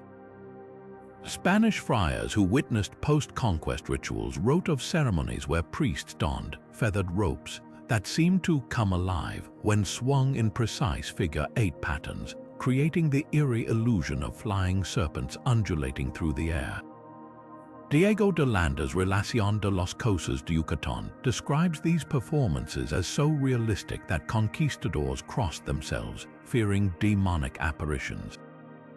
Yet the Maya knew better. Their codices depict Kukulkan not as a static deity, but as a dynamic force piloting a wits, or mountain, that moved across the heavens. The Dresden Codex includes a haunting passage about the serpent's breath, described as ik, meaning both wind and spirit propelling it forward, with hieroglyphs suggesting it could anchor itself to certain stars. Archaeoastronomers have since discovered that major Mayan cities aligned to form a massive celestial serpent when viewed from above, their pyramids marking key points along Venus's path. At Uxmal, the governor's palace aligns with Venus's southernmost rising position, while Edsno's main staircase points to its northern extreme. This wasn't random. The Maya tracked Venus's 8-year cycle with such accuracy that their calculations deviate from modern astronomy by mere hours. But the most tantalizing clues come from colonial-era reports of snakes that flew without wings. A 16th-century manuscript by Gaspar Antonio Cai, a Maya noble who worked with the Spanish, recounts elders speaking of Tz'ukan, luminous serpents seen during Chak-Ek's brightest phases. These accounts describe the creatures moving in zigzag patterns against the wind, leaving faint glowing trails that lingered until dawn. Modern UFO researchers pounce on such details, but atmospheric scientists offer an alternative. The Maya might have witnessed rare sprites, massive electrical discharges above thunderstorms that can resemble undulating serpents. What truly sets Kukulkan apart is his dual nature. Unlike other sky gods who simply descend, he embodies the sky's motion. The Popol Vuh describes him as the measurer, the being who laid out the chords of heaven to create time itself. This isn't just poetry, it mirrors the Maya's sophisticated use of Venus to calibrate their long count calendar. At Chichen Itzá, acoustical studies reveal that clapping at the base of El Castillo produces chirped echoes resembling the Quetzal bird's cry, Kukulkan's avian counterpart. Engineers note this effect requires precise step angles and densities found in no other pyramid, suggesting the Maya encoded harmonic principles into the very stones. So was Kukulkan a metaphor for planetary motion, or did the Maya preserve memories of aerial phenomena beyond their understanding? From the pyramid's light and shadow ballet to the Spanish accounts of flying serpents, these threads weave a tapestry where science and myth become indistinguishable. What remains undeniable is this: when the equinox sun slithers down El Castillo's steps, even modern spectators feel the weight of something ancient watching back, not from the past but from the stars themselves. Hidden in the high-altitude monasteries of Tibet, where the air grows thin and the stars burn with unnatural clarity, ancient texts whisper of a kingdom beyond the clouds, Shambhala, a realm said to house not just enlightened beings but vehicles capable of piercing the heavens. The Kalachakra Tantra, a revered Buddhist text, describes these sky chariots with eerie specificity. They glide without wings, their hulls humming like the sacred syllable Om, leaving neither shadow nor footprint upon the snow. But this isn't isolated mysticism. Sanskrit manuscripts smuggled out of Nepal in the 1920s, like the Lo Chhen Jayatsa, recount how Shambhala's Vimanas were forged from an alloy called Shakti Vajra, a metal that drinks lightning to fuel its flight, a description that unnervingly parallels modern experiments with electromagnetic propulsion. What makes these accounts so compelling is their convergence with eyewitness reports from Mount Kailash, a peak so sacred that no human has ever summited it. Climbers and pilgrims alike have documented strange phenomena here for centuries: glowing orbs that dart between the mountain's faces, triangular shadows sliding soundlessly across glaciers, and at night, rhythmic pulses of light emerging from the valley locals call the doorway of the gods. In 2018, a team of geologists studying seismic activity captured thermal footage of an object moving vertically up the mountain at speeds exceeding 200 miles per hour before vanishing into the rock face.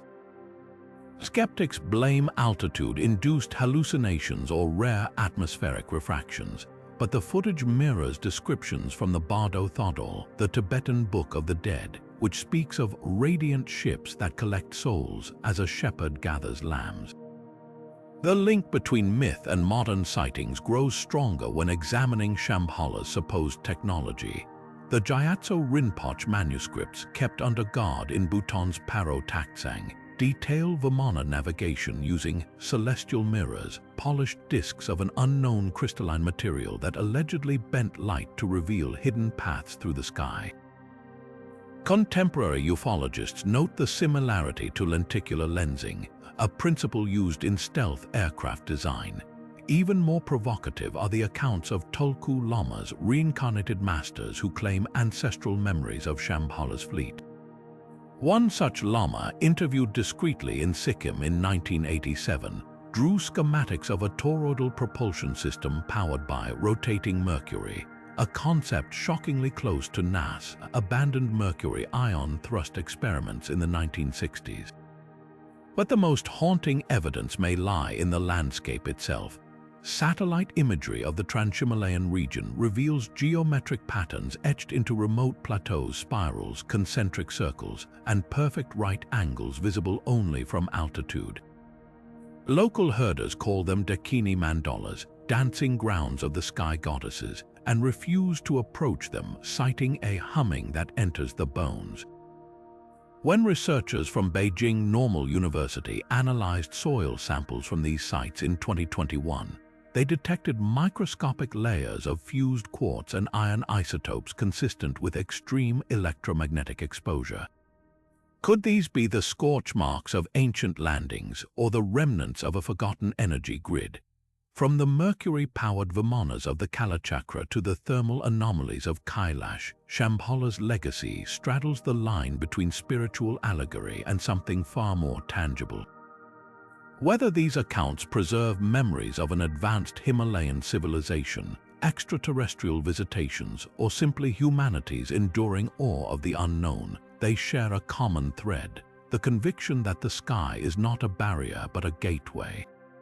And somewhere beyond the snow-laden passes, the kingdom of Shambhala may still watch, waiting, perhaps, for the day the world is ready to learn its secrets. Across the Great Plains and towering redwoods of North America, indigenous cultures share a legend so vivid it seems ripped from the pages of a prehistory we've yet to uncover: the Thunderbird. This wasn't just a mythical creature. Tribal accounts describe it with the precision of a field guide.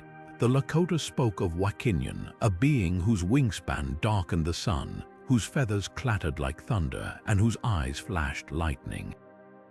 The Kwakwaka'wakwa of the Pacific Northwest carved towering totems showing the thunderbird clutching whales in its talons, a nod to its terrifying strength. But what makes these stories unsettling isn't their grandeur, it's their consistency. From the Great Lakes to the desert Southwest, disparate tribes describe the same colossal bird, often linking its appearances to seismic weather events. 19th century newspapers add a chilling layer to the lore. During the wave of mystery airship sightings in the 1890s, decades before the Wright brothers' flight, reports from rural America described enormous, winged craft with rhythmic, flapping motions. A Kansas farmer's account in 1897 mirrors Thunderbird legends almost verbatim. A black shape moving against the wind, its wings pumping like a heron's but 50 times the size, with sparks leaping from its body. Even the timing aligns. Many airship sightings coincided with freak thunderstorms, just as tribal traditions warned. Cryptozoologists propose a tantalizing theory. Could the Thunderbird represent a surviving teratorn, a prehistoric giant bird with a 20-foot wingspan, or was it something more unsettling? The Algonquin described metallic variants called pyasa, painted on cliffs in pigments mixed with iron ore, their bodies smooth as river stones. In 2017, an atmospheric physicist studying ball lightning noticed an odd pattern. Many historical Thunderbird sightings occurred near iron-rich outcrops, areas now known to generate powerful electromagnetic anomalies. Was the Thunderbird a flesh and blood creature, a misinterpreted plasma phenomenon, or, as some tribal elders quietly suggest, a hybrid of both? The answer might lie in the sheer specificity of its storms. The Choctaw's tales emphasize the bird's invisible wings, stirring winds that uprooted trees yet left adjacent grass untouched. This matches modern microburst weather patterns where concentrated downdrafts cause localized destruction. Meanwhile, Navajo rain chants reference the Thunderbird's cry as a precursor to flash floods, a sound later identified by meteorologists as infrasound pulses emitted by distant tornadoes, frequencies too low for human ears but felt as vibrations. Perhaps most compelling are the artifacts. In Ohio's Newark earthworks, archaeologists uncovered copper effigies of the Thunderbird with hollow chambers containing mercury. When shaken, these created low-frequency resonance sound waves capable of inducing trance states.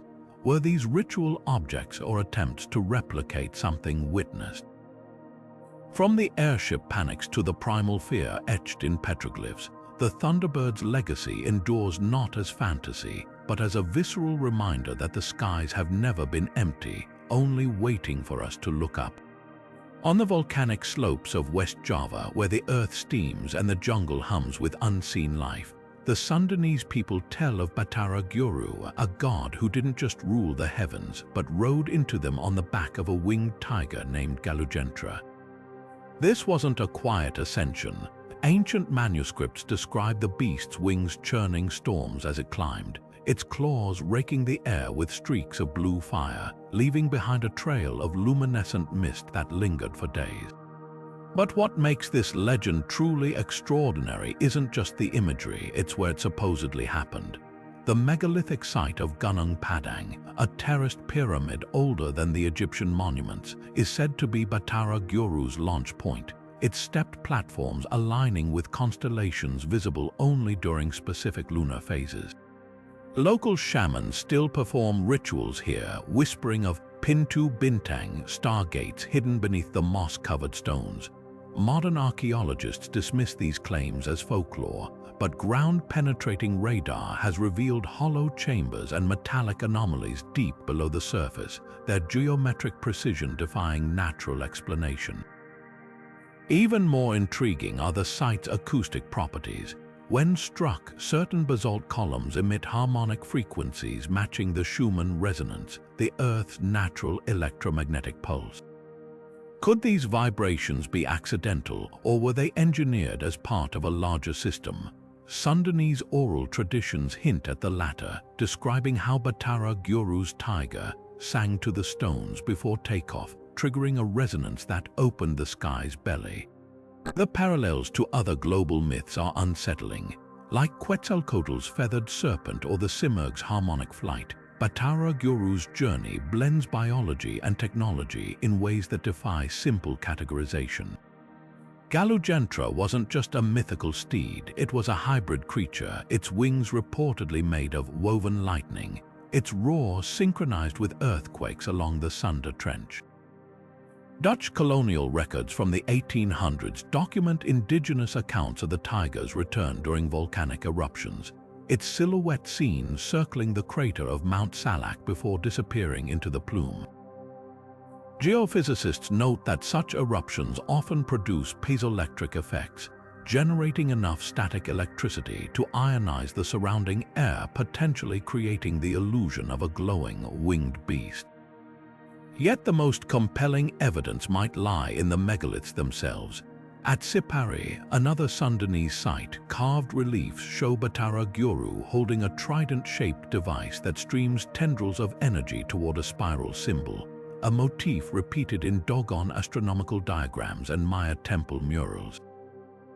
Contemporary engineers who have studied the carvings suggest the trident resembles a crude Tesla coil, while the spiral matches the helical structure of Dine. Coincidence, perhaps, but when combined with Gunung Padang's unexplained subterranean chambers and the site's eerie alignment with Orion's belt during the December solstice, the legend of Batara Gyuru starts to feel less like a myth and more like a fragmented memory of something astonishing. From the resonant stones of Gunung Padang to the electric storms of Galugentra's wings, this story challenges us to reconsider how ancient cultures might have interpreted, or perhaps even harnessed phenomena we're only beginning to understand. Whether divine intervention or lost science, Batara Gyuru's skyward journey leaves one haunting question hanging in the humid Javanese air. If the stargates ever opened once, what's to say they couldn't open again? Among the emerald hills and misty bogs of ancient Ireland, the god Lug didn't just wield a spear, he commanded a weapon that bridged earth and sky. Known as the Slayer Bua or Spear of Victory, this wasn't merely a tool of war, it was a living force crackling with what the texts call Bur, a word scholars translate as lightning, but which also carried connotations of raw, untamed energy. The Lebagabola Iren, Ireland's Book of Invasions, describes how Lug's spear roared with a voice like 10,000 trees splitting in a storm, its trajectory leaving behind a scent of scorched ozone. Yet the spear's true power lay in its chariot. Unlike the wheeled vehicles of other sky gods, Lug's chariot was built to harness the spear's fury, its frame inlaid with copper veins that glowed blue-white when the weapon was loosed. Celtic scholars have long debated the symbolism here, but the physics are hard to ignore. the spear's behavior in myths returning to Lug's hand like a homing missile, striking targets with pinpoint accuracy even in darkness aligns eerily with modern directed energy weapons. One passage from the Cath Mage Tuaid recounts how Lug used it to carve a trench across the battlefield with a single throw, igniting the earth in a straight-line firestorm. Geophysicists note this mirrors the aftermath of a fulgurate strike, where lightning superheats sand into glassy filaments. Even the spear's name hints at something beyond myth. Slayer Buor shares linguistic roots with the Proto-Celtic word for channel or conduit, suggesting it might have been envisioned as a literal lightning rod. The chariot itself deepens the mystery. Medieval Irish manuscripts depict it with spoked wheels made of a translucent material, possibly quartz or amber, substances known to generate piezoelectric charges when stressed. Lug's epithet Lamhada, of the long arm, might not just refer to his reach, it could describe the chariot's unique propulsion system. The metrical Dinchenches describes how the vehicle moved without steeds, guided by the spear's hunger, implying some form of magnetic or kinetic drive. During the Battle of Moytura, Lug's chariot supposedly hovered briefly before striking, its wheels spinning so fast they became as discs of solid light. Plasma physicists recognize this as a potential description of ionized air forming a temporary cushion, an effect now exploited in experimental hovercraft. But what of the sky battles? Celtic lore speaks of Lug clashing with the Fomorians, monstrous beings associated with chaos and darkness. Their aerial duels were said to rain fire and screaming stones, details that align uncomfortably well with meteor showers, particularly the Perseids, which peak in August when Lugnasad, Lug's festival, was celebrated. The Annals of the Four Masters records a night in 962 CE when the heavens warred as in the days of Lug, a passage astronomers linked to the Leonid storm, a meteor outburst so intense it was visible across Europe. The Fomorians' description further cements the connection. Often depicted as misshapen giants with single limbs or eyes, they might symbolize fragmented meteoroids, their asymmetrical forms burning unpredictably as they tore through the atmosphere. Perhaps the most tantalizing clue lies in the spear's resting place. Unlike other divine weapons, Lug's spear wasn't lost or broken. It was said to sleep beneath the hill of Tara, humming softly during thunderstorms. Ground scans in 2012 revealed a massive man-made chamber beneath the hill, its walls lined with conductive metals. Folklorists insist this matches descriptions of the spear's holding place, while engineers whisper of something far more provocative, a buried power source, its design lost to time but its resonance still faintly pulsing through the Irish soil. Whether weapon or natural phenomenon, Lug's legacy challenges us to reconsider where myth ends and memory begins. After all, lightning leaves scars both on the land and in the stories we tell to explain it. The Assyrian Empire carved its might not just in stone but in the sky, or at least in the symbols that seemed to reach for it. Towering above the ruins of Nimrud and Nineveh, the winged discs of Asher hover like silent sentinels, their geometric precision defying the passage of millennia. At first glance, these emblems, a central disc flanked by outstretched wings, often encircled by a ring of radiating lines, seem purely symbolic, representing the sun god's radiance. But look closer and the details unsettle that simple interpretation. The wings aren't the soft feathers of a bird, they're rigid, angular, layered like the segments of a beetle's carapace. The sun at the center isn't a glowing orb but an intricate hub, sometimes studded with smaller circles resembling rivets or portholes, and those radiating lines. They don't flare randomly, they're evenly spaced as if calibrated. Assyrian inscriptions compound the mystery. Texts describe these discs not as passive symbols but as objects in motion. A royal stele from the reign of Ashurnasirpal II boasts how the god Ashur rode his winged disc ahead of the king's armies, scattering foes like chaff.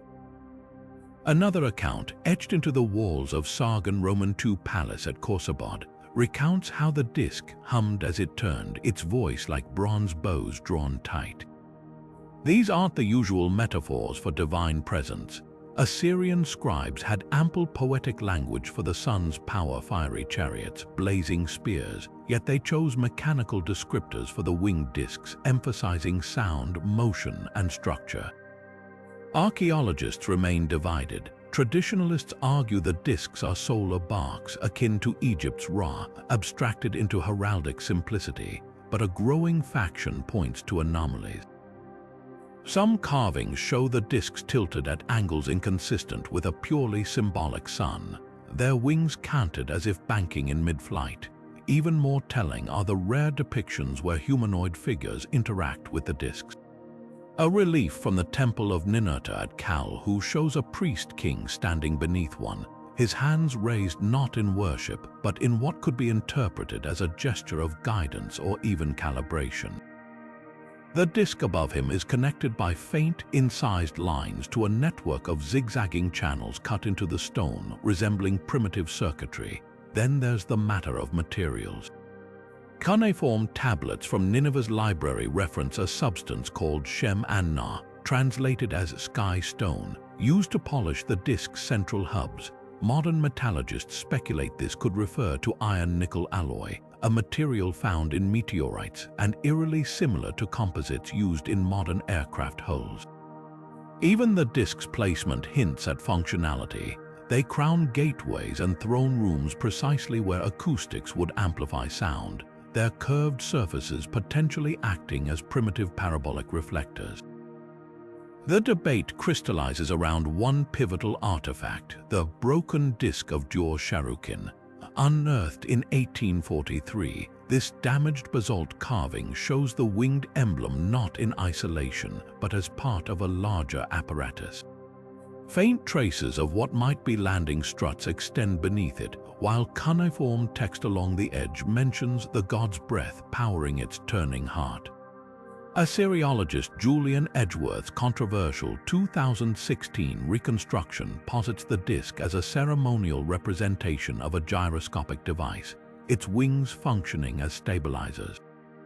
Critics dismiss this as fringe speculation, but the underlying question lingers. Why would a civilization with no knowledge of aerodynamics encode such precise mechanical details into its sacred iconography? Perhaps the answer lies in what the Assyrians didn't write.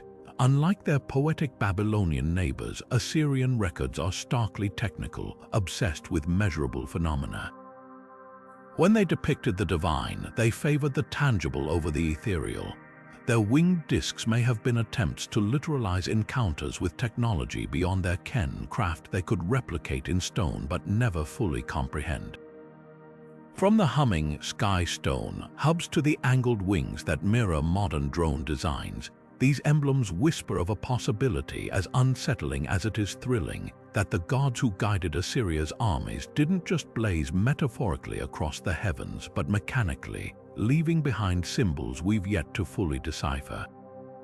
Long before Korea's first kingdoms rose from the peninsula's rugged mountains, an event etched itself into the land's collective memory. A prince descended from the heavens, not alone, but with an entire civilization in tow.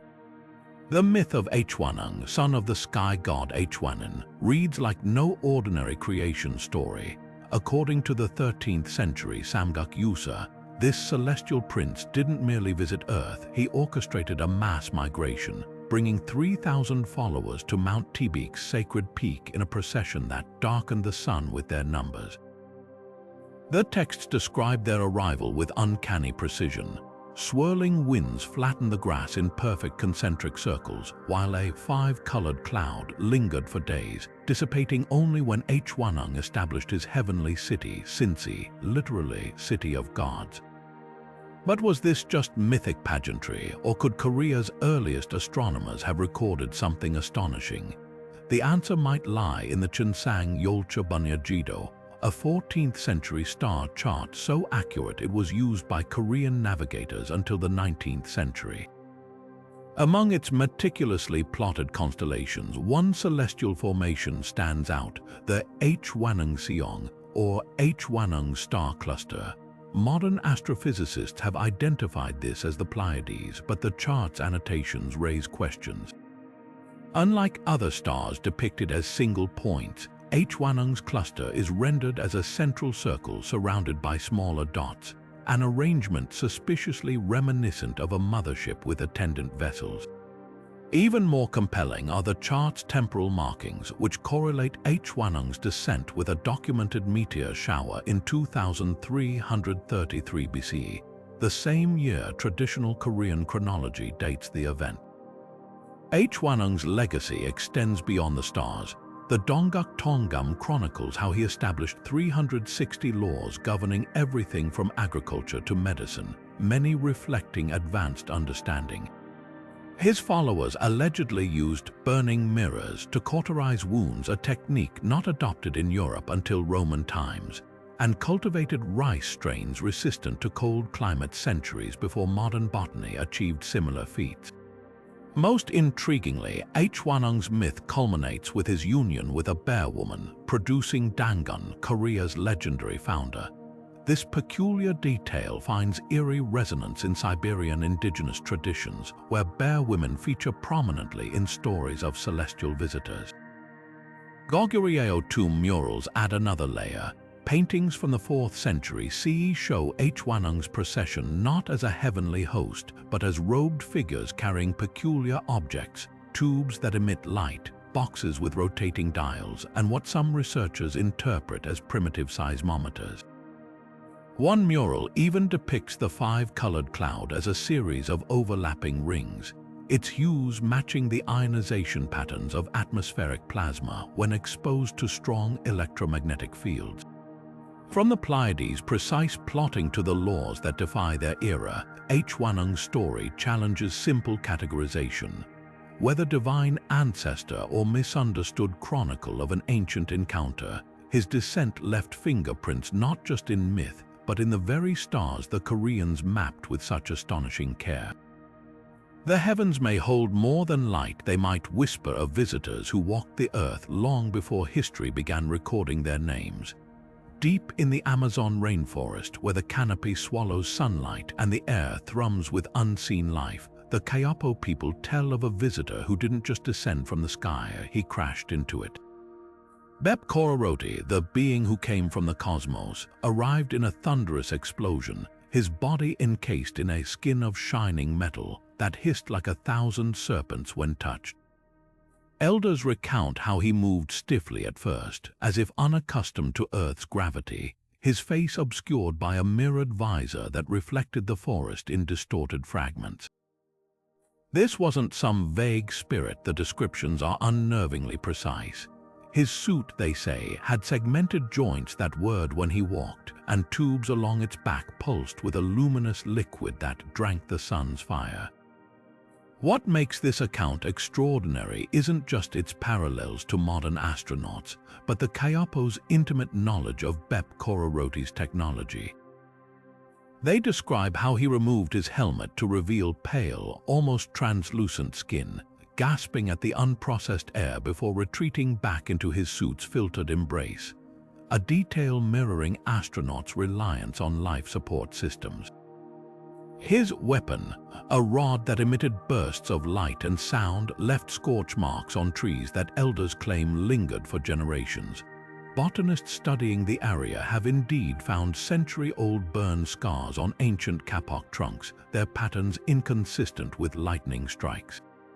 The parallels deepen with Bep Kororoti's departure.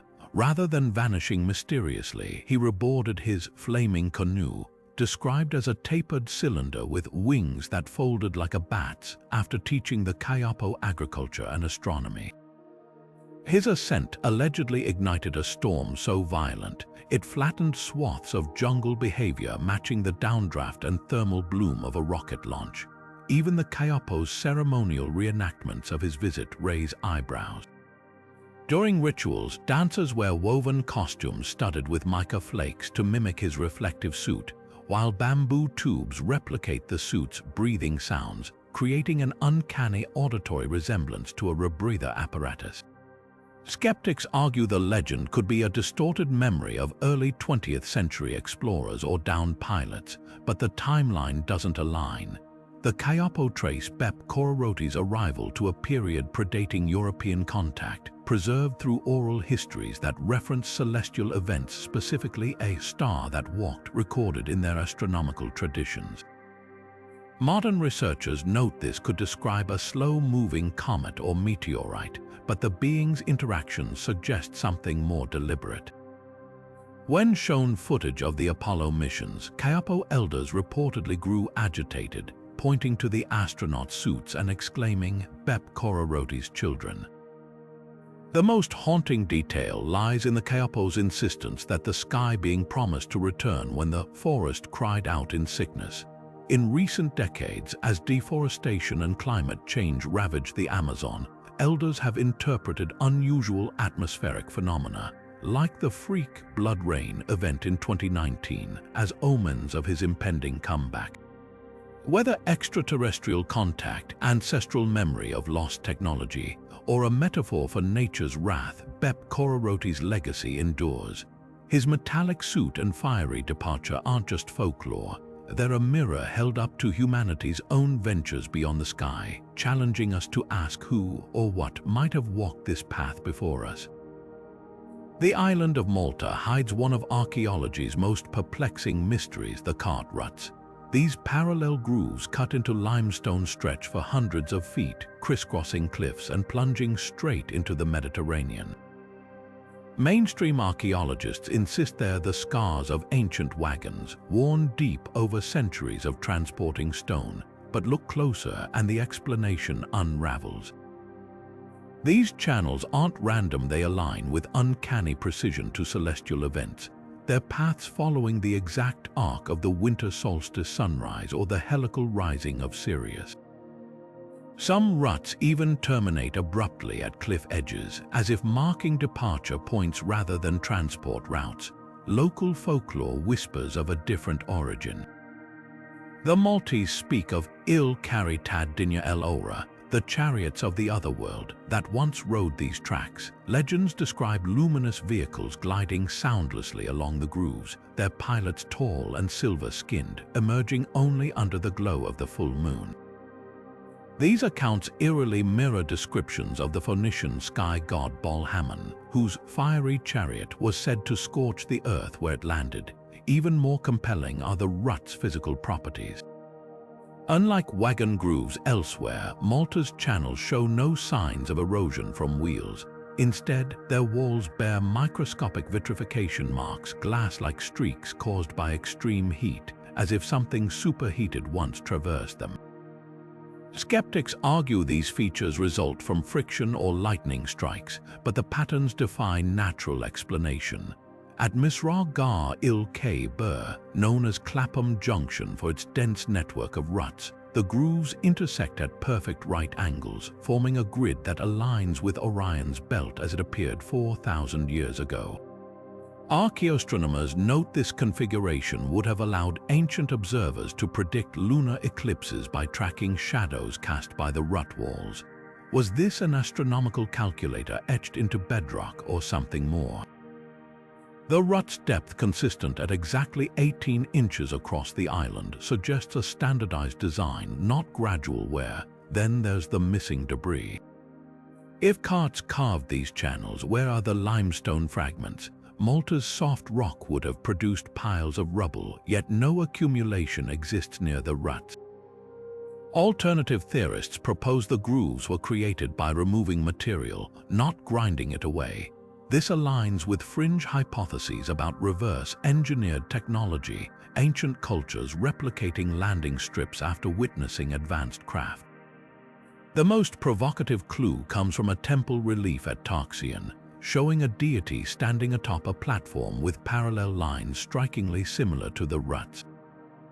The figure holds a hooked rod pointing skyward, a pose later echoed in Sumerian depictions of Anunnaki handing measuring ropes to humanity. From celestial alignments to vitrified stone, Malta's cart ruts resist conventional explanation. Whether they're the work of meticulous astronomers, the landing grids of long-forgotten visitors, or something even stranger, they stand as silent testimony to a past that refuses to fit neatly into textbooks.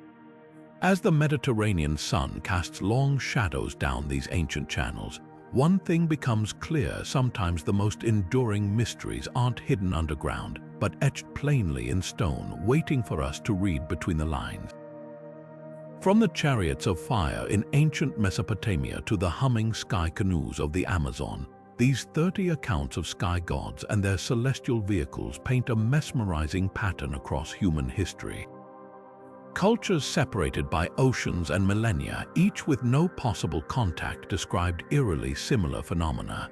Luminous beings descending in vessels of flame, thunderous roars shaking the earth, and technologies so advanced they blurred the line between divinity and science. Whether it's the mercury-propelled Vimanas of India, Ezekiel's spinning wheels, or the metallic dragon chariots of China, the recurring motifs are undeniable. Fire, flight, and divine intervention weave through every story, as if humanity collectively witnessed something extraordinary and scrambled to explain it through the only lens available: myth. But here's what lingers long after the tales are told. Why do these accounts align so precisely? Were our ancestors merely interpreting comets, lightning, or atmospheric anomalies as gods? Or could these legends be fractured memories of encounters with advanced civilizations, extraterrestrial or otherwise, lost to time? The Hopi's Patau voters, the Dogon's Namo, and the Norse Thor's Chariot all share unsettling parallels with modern UFO reports, suggesting humanity's fascination with the heavens isn't just about wonder. It might be about recognizing something familiar in the unknown. Perhaps the most compelling question isn't whether these sky gods were real, but why their stories endure. From Malta's vitrified cart ruts to the Kayapo's astronaut like Bep Kororoti, these legends challenge us to reconsider the boundaries between myth and history. They force us to ask, were our ancestors truly just storytellers, or were they chroniclers of events we're only beginning to understand? So what do you think? Which of these sky gods or fire chariots resonates most with you? Could there be a kernel of truth buried in these ancient accounts, or are they purely products of human imagination? Drop your thoughts in the comments below. We'd love to hear which mysteries captivate you. And if you're hungry for more deep dives into history's greatest enigmas, don't forget to subscribe and hit that notification bell. The past is far stranger than we've been taught, and together we're just beginning to scratch the surface.